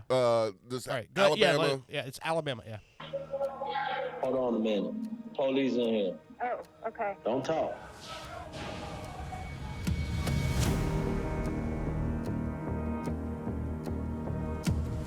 We had record numbers of people leaving out of here in body bags. They don't want the public to see what's really going on the inside. How can a journalist go into a war zone but can't go into a prison in the United States of America? The state is settling one lawsuit after another. There's no consequences for their actions. It's not the inmate that's killing them folks. It's the guards. There's an argument that there is some systemic problem within all of our facilities, and I hope. Dirt, earlier when I said, "Oh yeah, that's prison," you're like, "Oh, not like this." Yeah. No. If you got to remember, like I watch all these fucking YouTube like dudes that were like in prison for 20 years and stuff, and I watch them doing it, and this is pretty. I can already see where they're going. It's not what you think it is. Okay. Yeah. Well, I mean, from what it's because I watch all those shits too. I'm telling you, this is I was like almost like nauseous. So you know about Buttman? Oh yeah. Okay. And yeah, all that Toss Salad Man, all that stuff, the fucking gangs, this is something. Introduce me, motherfuckers. I'll be honest with you. After you were like saying how negative it was to listen to rap, I wasn't going to send you the prison rape stuff I watch.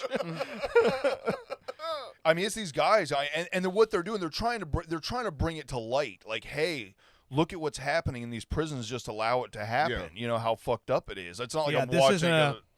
This isn't allowing anything. I'll tell you what it is. But we got one more minute. Yeah. Hardly disagree with that. How can you defend this? That one guard, he knew something. I could tell he was a liar. We are going to pursue it based on the facts to the fullest extent that we're allowed. Oh, please tell me this about Captain Larry. Come together on one accord. We got to take our power back. We have to come together and make a stand that our life is worth something.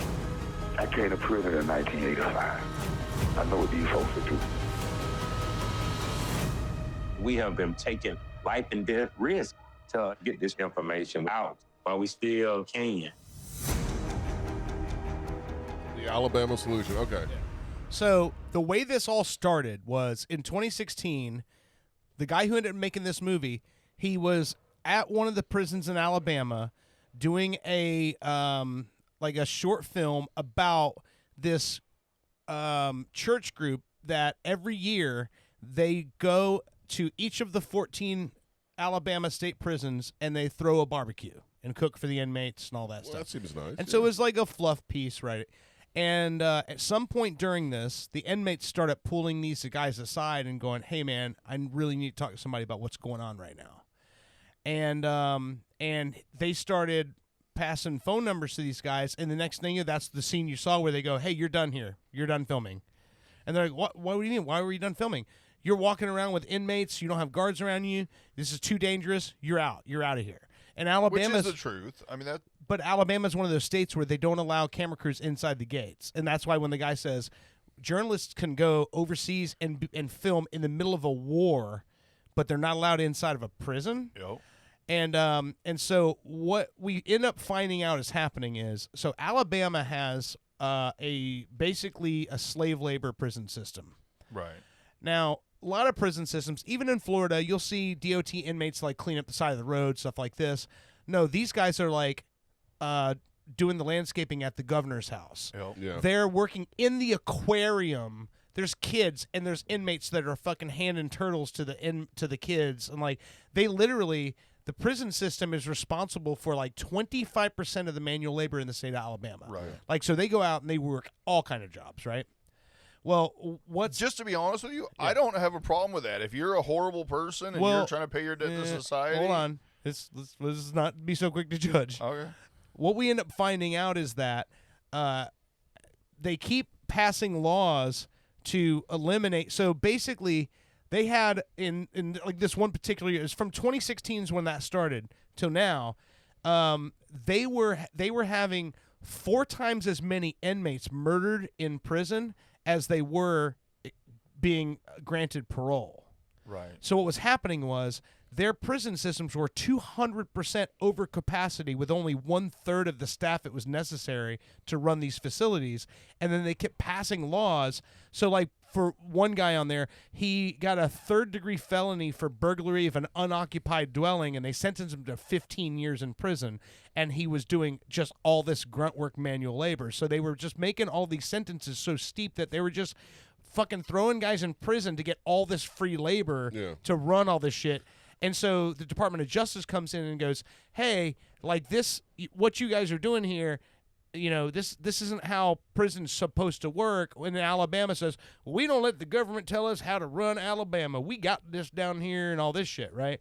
Well, then what happens is these inmates that had passed the guy the number, they start getting access to cell phones because surprise, surprise, the guards are just selling them cell phones. They're bringing cell phones in, and they're showing like this one guy is in his cell and he's got all these like water like Dasani bottles full of rats, and he's like, "I caught 11 rats last night in my prison cell."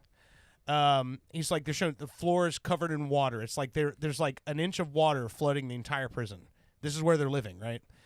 And you're like, wow, that's, they're living in pretty terrible conditions. But then that's where it starts to ramp up. They start sending videos of guards coming in, 6 guys, corner a guy in a cell, beat him to death with batons, right? Guy wasn't doing anything. Then they go to the inmates and they go, "Hey, we'll transfer you to this cush facility over here if you just say that your cellmate, you were here, he was coming at us with a knife." And they're catching all this on video. The inmates are filming all this stuff, and the guards don't know they're doing it, and they're sending it back to this guy. And then there was the one particular family that kind of they focus around because they're like, this isn't a white or a black or a Mexican thing. This is just an inmate thing. This guy was a white dude, and his brother, they told him, you can go in and see your brother before we take it off the machines, but you can't take your phones in. He snapped a picture. This guy didn't even look like a human being anymore. His face looked like an alien. They beat him to death. And his cellmate, they're interviewing his cellmate, and they're like, this is an attorney call. And he goes, is there an inmate or a guard in the room with you right now? And he goes, yes. And he goes, they're not supposed to be there. And he goes, I don't know what to tell you. And he goes, and he says, can you tell me what happened? And he starts reading off code from the book, like from the statutes. And he's like, are you just reading me legal statute on the way guards are allowed to react? And the guy won't answer. And he says, look, I get out of here in February. You tell his mother, I will tell her anything she wants to know face to face. That guy was supposed to get out in February. 3 weeks before he gets out, an inmate passes him a cigarette. He smokes it. The next morning, they open the cell. He's bleeding out of his nose, his mouth, and his asshole, stiff as a board, white as a sheet, dead as fuck. Like that. And so the entire prison system, these guards, what they're doing, and they're interviewing these guards, and they're like, well, if they come at us and if they pose a threat, we're allowed to take lethal force. 1,000 inmates have been killed in the prison system by guards, not other inmates. This isn't like just a stabbing in the mess hall. Guards are killing motherfuckers in these the prison system in Alabama like gangbusters, left and right. And these inmates, they had no idea. They knew that the contraband was coming in, but they had no idea. Like the guards were coming in and selling guys fucking what they thought was coke, turned out to be fentanyl, and so guys are ODing left and right. And it's always the guys who know something. So it's turned into like this like redneck third grade education Alabama mafia of guards and these prison systems. And the governor and all the people, the commissioners, all that, they all know about this. I'm going to be real with you. So far, everything you said is stuff I've heard like 5 years ago going on in Texas, Louisiana. Like the main guy that used to listen to was in a prison in Louisiana.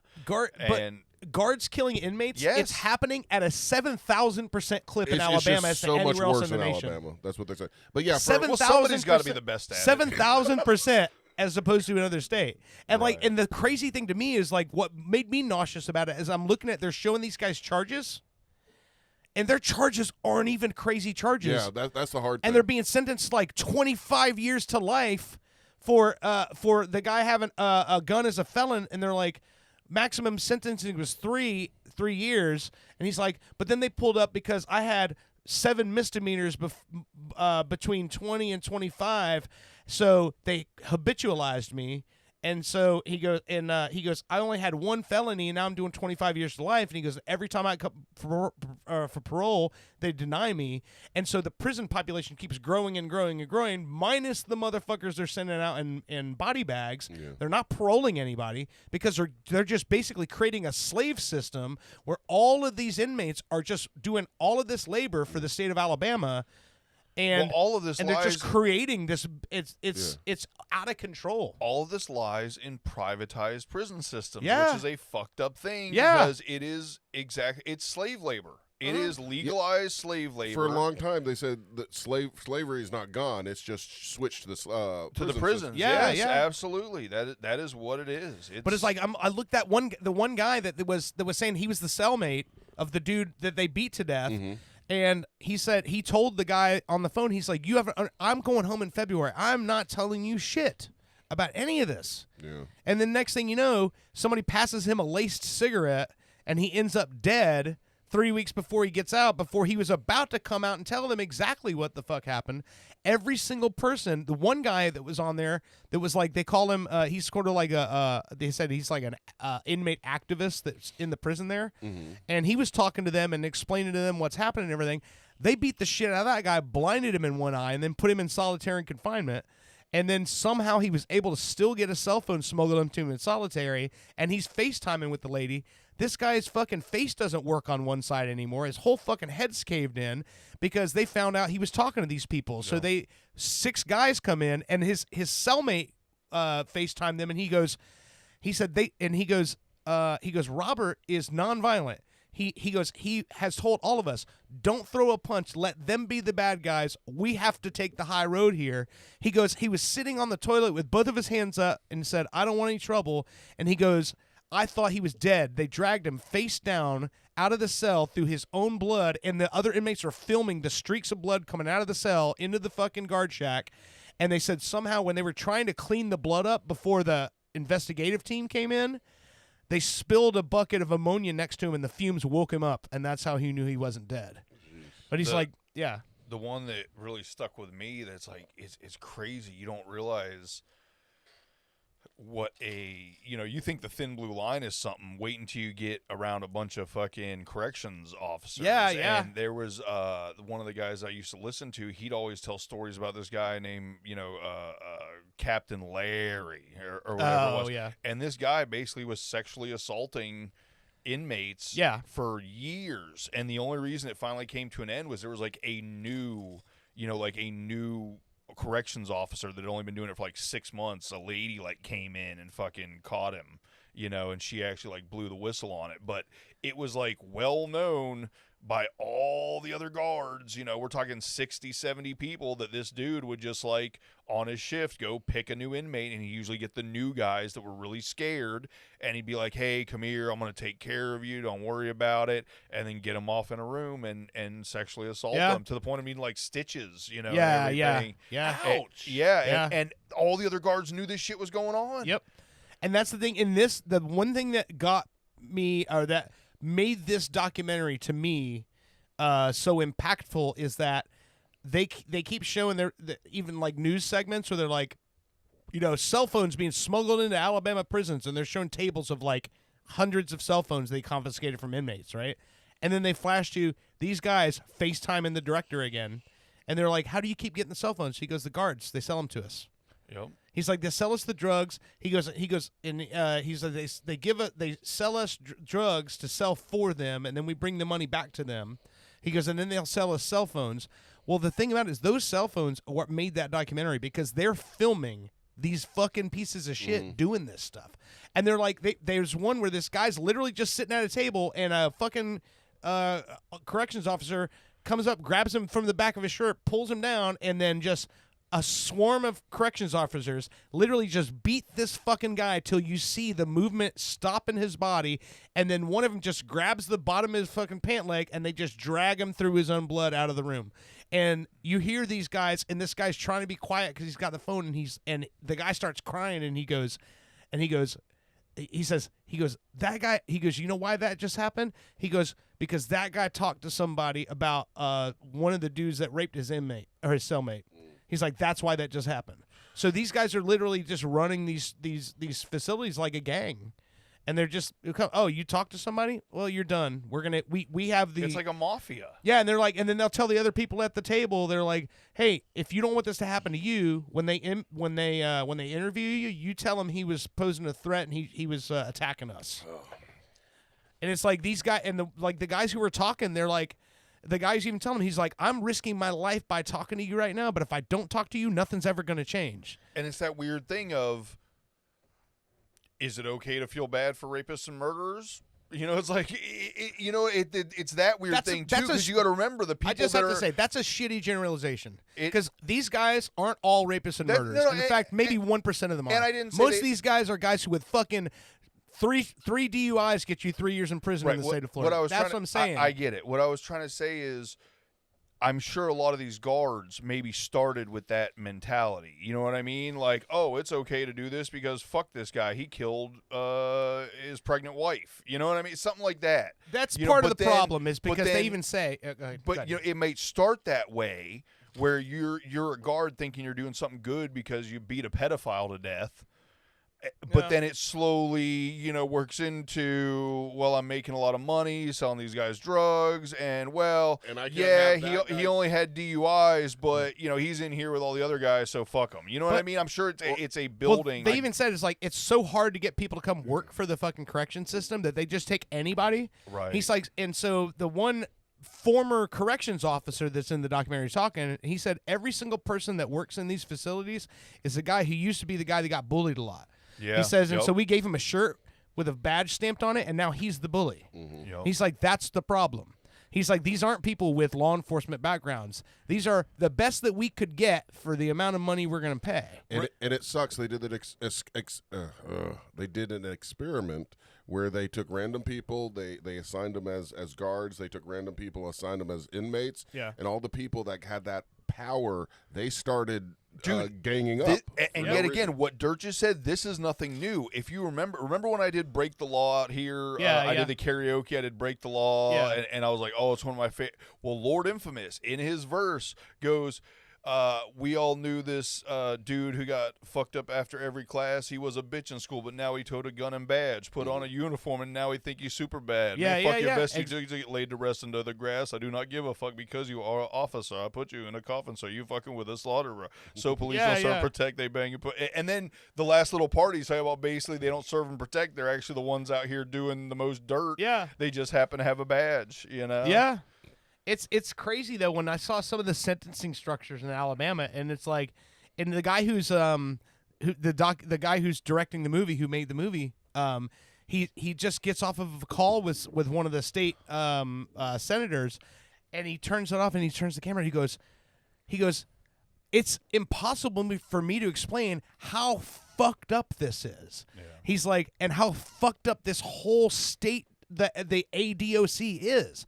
And he's like, they're literally taking people, they're making people lifelong criminals for nominal charges because that guy, to them, in their prison system, creates this much revenue by putting him to work. He goes, so they're taking people who made one misstep in life, turning him into a lifelong ward of the state and putting him to work. And then every time his parole comes up, they deny it because of something that, oh, well, you got a DR for this one thing you did. And he's like, that wasn't me. Oh, well, it's on your record here. So, no, parole denied. Go back to work for the fucking transportation department.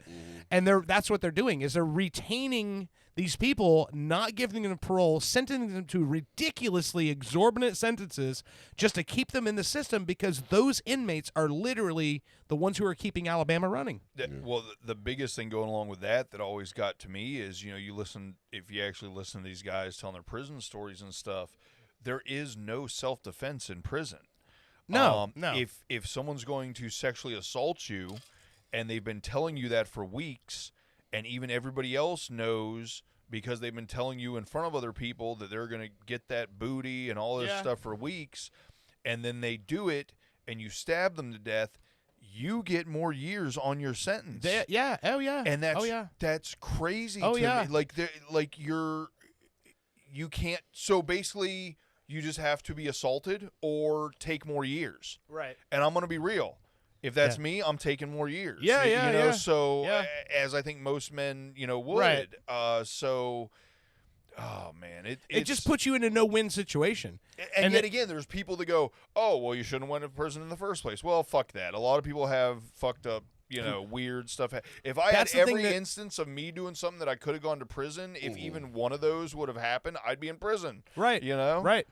And that's the thing that was so infuriating to me about watching this is, and you've got the HBO login. You got to watch this shit, man. I'm telling you, when I watched it, the thing that made me so fucking mad about this is that they keep showing the fucking governor being reelected and talking about how she's gonna fix this, and so the way she decided to fix it, you know what she did? Build 3 more prisons.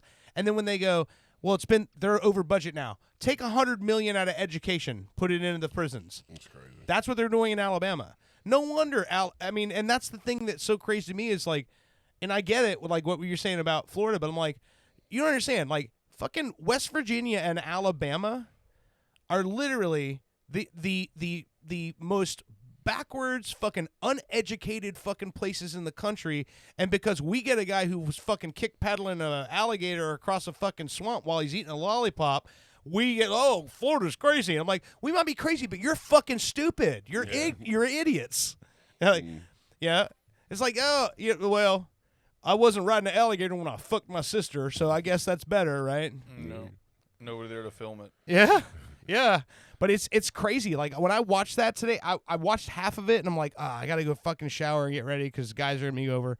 And I literally took the quickest shower of my life to be able to finish that because it was like I had to see what are they going to do? Is there going to be? There's no happy ending. There's no fix. Yeah. Nope. I mean, I don't mean to spoil it for anybody, but there's nothing. When the government is doing fucked up shit, no one is going to fucking step in. The Department of Justice stepped in and said, "Hey, these prison situations are unconstitutional." That was in 2016. Here we are 9 years later, and not a goddamn thing has changed. I went down the prison story route for about 6 months, and unlike I'm back on my true crime kick right now. Mm-hmm. Unlike true crime, where I go in and out of it Yeah. every few months or so, the prison story stuff. Once you go all the way down that rabbit hole, I didn't want to return. There's nothing in me that's like, you know what? Let me check in with what the prison rape story guy was talking about. I get it. I get it. It's so fucked up. Yeah. It's so fucked up. Yeah. I mean, And it's like the guy was saying, like, he's like, if I didn't have this cell phone right now illegally in prison, you guys would not know what the fuck is going on here. And it's like, it's almost like a daily basis that it's showing on the camera. They're like, we got another anonymous phone call. And they're like, here's an anonymous phone call. And the guy's sending them FaceTime videos of all of these prison guards in there just fucking dumping fucking buckets of bleach on the ground to clean up all the blood before the investigative team gets here. And then they're showing the guy talking on the phone to the investigative team going, we need about 15 more minutes before you come in. Is that cool? That's crazy. But by the way, real quick, earlier when I said something about, it's like, well, they're all rapists and murderers. Right. And what I was trying to get at was that's, I'm sure, the view of the guards. Of like the general public. Right. If they're, that's the reason why the guards can get away with this is because the general public looks at it as, oh, they're all just rapists and murderers. Right. I wouldn't say that was Well, don't do anything Okay. wrong in the first place. You won't wind up there. Exactly. So. But people don't realize, like, it can be, like, little fucked up stuff, you know?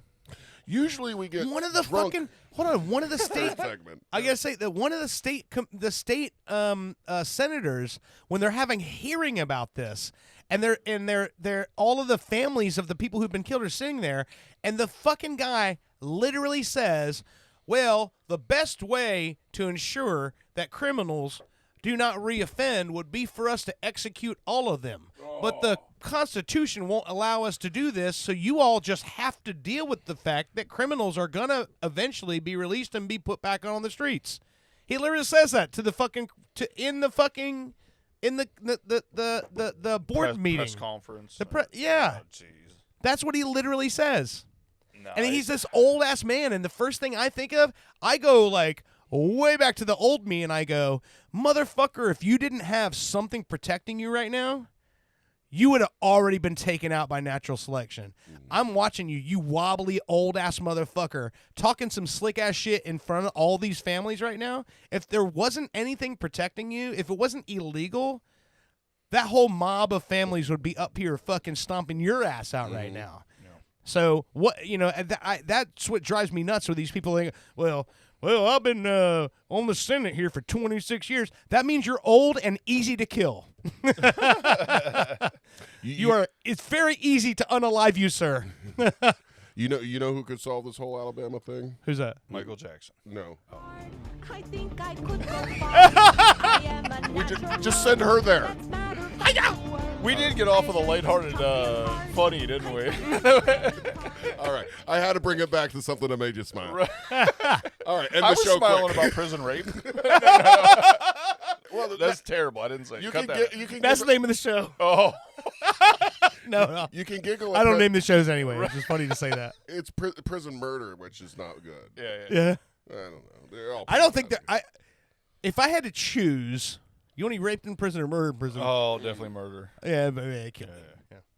I don't know. I say that, but you know what? I've never had gay sex before. Maybe I'll like it. Not forcibly by a big stinky dude. Okay. First off, Well, there's Maybe only if it was one way cute. for it. Maybe if If it was, if it would have to be by a dude, and all dudes are big stinky dudes. So yeah, forcibly That's by a big redundant. stinky dude is pretty much how you have sex, right? Right. Yes. Everybody who's been penetrated. Well, but I'm not stinky. I'm a big dude. Well, once you get going, you start sweating. Yeah, but men have a different smell. Big drippy dude. I think to a man, every man's a big stinky dude. Okay. But to a woman, women maybe are attracted to It's an the attractive guy musk. stink. Yeah, exactly. Right. Yeah. But I was just gonna say that I had to. You guys ever watch the porn stars that actually like you can tell that they'll just like grab the dick and be like and like smell it like. Sarah Vandella is one of them. She just like she straight up like name dropping. She loves or maybe wait a minute was it the German chick? I forget who. Dude, I was smelling my armpits the other day, and they were stinking out there. I was working out in the yard. I was like, "Hey, Brittany, smell this shit," and she's yeah, it's. Some girls like it. No, I mean, there's something to be said about we are animals. Yeah. We are fucking yes. animals, and natural attraction. I'll never forget as long as I live. There was a wife swap show, and it was the ones that were like super hippie, and they all shared the bath water, and they didn't shave their pits and all this stuff. And they had the hippie couple, and they were talking to him, and the guy was like, I need a woman that has some scent to her, something like, and he picks up his woman's arm and shoves his face in her pit and goes, hairy pit, and I was like, nope. What the fuck is going on? I'm like, oh, he likes feet too. He has to. Here's the thing, man. When I see stuff like that, I'm like, hey, man, I'm just glad people who have the same interests found each other. Right, and that doesn't like exist that guy's for me. happy as fuck smelling that chick's armpit. I'm like, high five, dude. Where's my bitch that loves making a fake shepherd's pie? That's what I want to know. I mean, my lovely woman. And maybe also, I shouldn't say bitch. I wanted to rewind back because I was rethinking about it. I'm like, I really like. I'm really happy. I really enjoy life. So when I went back to the whole thing, would I pick being raped or being murdered in prison? I was like, if I could live through the rape, I'm like, I'll take that because I kind of want to live some more. So I'm like, what's the worst that could happen? I'll fucking wear a feather boa. I would have been downtown marching in the fucking Pride Parade. I would have been there anyway. but I'm like, at least now it would be like I have a reason. I would be part of the club. Oh man. It's funny. I've been to so many gay events in my lifetime, just because that. And I don't give a fuck who you are. If you're watching this or you're listening to this right now, if you've never been to a fucking gay party or a gay parade or a gay event, I don't know what the fuck you're doing with your life, because that is the best fucking time you are ever gonna fucking have. And never have I ever been to one of those events, not looked around and go, God damn, like I could be part of this club. If I could just get over the fucking gay sex part of it. If I could get over the big stinky dudes, this would be Yeah, my because thing. I'm just not. No, I was like, nothing wrong with it, but like, I'm just not attracted to males. Yeah. But like, man, if I was like, God damn, can you imagine what? 2 fucking incomes, 2 dudes, fucking hanging out, fucking partying. We could be making a fake shepherd's pie right now, Bushey. I'm pretty sure I've said before I would be gay if I didn't love vagina. It's, it's pretty black and white. And their parties are so fucking like. What I love, I think, most about them is they do not give a fuck. They're like, okay, so I went through my whole, like I'm saying, what they're saying is, I went through my whole life, worrying about whether I was going to be fucking accepted when I came out and told everybody. And then once they did, they're like, fuck that. They're like, we're going to fucking bring out a fucking boa constrictor. We're going to fucking wear it around our necks like it's a goddamn necklace. I got a tutu on. My boots are fucking popping right now. We're marching in this parade. Then we're going to get shit tanked and listen to Chapel Roan. You just described any straight dude in Florida, though. Wait, if you're worried or thinking, not worried, but thinking of like what is it? How do I become gay? Here's a tutorial. I want to see if this is any good. Welcome to my video tutorial on how to be gay. Hey! I found myself very inspired by this tweet, as I never realized that simply ordering... Okay, this is too long. Never mind. No, let it run. I want to be gay. Hold on, you got to read the tweet. It's got to be easier. No, it's super long and it's someone else's content. Hey, if I could be gay, I could have a one-income household.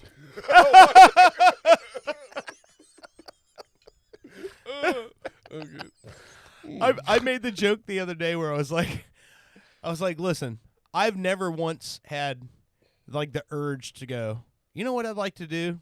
I like to suck a dick. Never. Yeah, nope, This just never. There's never been an urge I've ever had. I mean, just suck your finger is basically the same thing. But then I thought about it, and I was like, but if that dick was on a dude who was super homophobic from Alabama, and I just knew that by sucking that guy's dick, it was going to ruin his life, I was like, okay, maybe I might think about it. I like the idea the only way that you are okay with sucking dick is if it causes someone trauma. What it's just because knowing, like, if it was this, like, one of those big guys, not in my country, then I'm like, oh man, I want to make that guy wake up the next morning questioning his whole existence, going, have I been wrong this whole time? This turns Clockwork Orange into a whole different movie. Yeah. What if you could go back in time? Yeah. And suck Hitler's dad off the night Hitler was conceived? Oh yes, absolutely. You would? Let's Okay. do it. Yeah. I said I'd suck a dick to bring one guy back to life. Like, I think me, a whole fucking 7 million Jews. Yeah. Fuck yeah. I'll suck a dick to bring Jews back to life. I'll suck a dick to bring one Jew back. You give me the option to fucking bring up a whole fucking generation of them? Yeah. Let's do it. Don't even cut that. I will suck dick to bring Jews back to life. Yeah. Yes. Yeah. God damn it. It's funny because we're making a joke out of it. When I look at it, it was like when we were making the joke earlier, I'm like, I don't even care who. If you can literally, and like we get so, like, I think it's just culturally we get so, like, hung up on things where it's like, oh man, that guy, oh, did you hear about him? He sucked a dick. Yeah. But I'm like, if somebody comes to you and goes, hey, listen, we're gonna bring this guy back to life. This guy is going to get a chance to live again. And they're like, not me, not me. No, you picked the wrong dude. And I'm like, I hope that when you die one day, that gets posed to someone else, and they're like, hey, listen, Death is a part of life. can you bring Larry back to life? And he's like, nope, he was gonna die anyway. Yeah. Fuck Larry. One day he was gonna die anyway, not me, pal. Oh man. How fucking stupid is it? I think this is probably one of our most damaging shows we've done. It's been pretty lit. I'd have to ask if, do I have to do it a completion and how long? Right. I think you have to expect the semantics. I think anyone says you have to suck a dick to do this. Oh, wait a minute. You have to automatically expect it's to completion. No, otherwise, no, I didn't know that. No, See, hold up. If I got to if it's spit, I'm okay. If I got to swallow, then I don't. No. You're dead. To completion meaning until they finish. Yeah, but if that's not dictating what you have to do with it. Right, but what I'm telling you is, if I had to swallow, you're dead. I'm a spitter. Yeah, I don't think I can swallow. I think that's fine. I don't even like the smell. And you of don't my own necessarily, cum. you don't have to be like, you can just do the whole thing with it. You're gonna go, just let it come out your fucking mouth. Drool it out. Drool it back out. Yeah, I'll drool it out for life. Yeah, for a man to get his life back. You know what? I'm making that bumper sticker. Drool it out for life. Yeah. Suck a dick, kill Hitler. That's a bumper sticker. Blowjobs for Jews. BJ's for Jews. I love it. Oh, I hope Frank hears this show. The problem is that those blowjobs for Jews bumper stickers are going to get really confusing for all those guys who go to the Brazilian Jiu-Jitsu gym downtown, and they're going to go like, "Wait a minute, we thought we were here for something different. We didn't know that's what this was. We thought we were only going to hug other sweaty guys on a mat and wrap our legs around them for an hour. Oh my god! We didn't know it was that. A little too far for me, out of my comfort zone." Tying it into Brazilian Jiu-Jitsu is genius. Oh my god, so good. PCRadio69@gmail.com if anybody wants to contact us. Oh my god. All right. My hands hurt. I clapped so hard. That was good. Well, we finished this segment on a high note. And I just got to say this just now. Metal Joe comments in the fucking chat. Are we still talking about hand jobs? No, he just suck the dick, lose the kingdom. Romans 1. I don't know what that means. It's a Sam Kinison joke. Oh, yeah. I'll explain it. Oh. Anyway, all right, you're listening to Pop Culture Radio. This has been a fucking fun show. I hope you guys enjoyed it as well. And this is I Will Wait by Everyone Asked You. Again, Everyone Asked You is the name of the band. They're on all the streaming platforms now, and they're back together. They're with their high school fucking friends. Woo! fucking touring and killing it. We will see you again next week. Peace.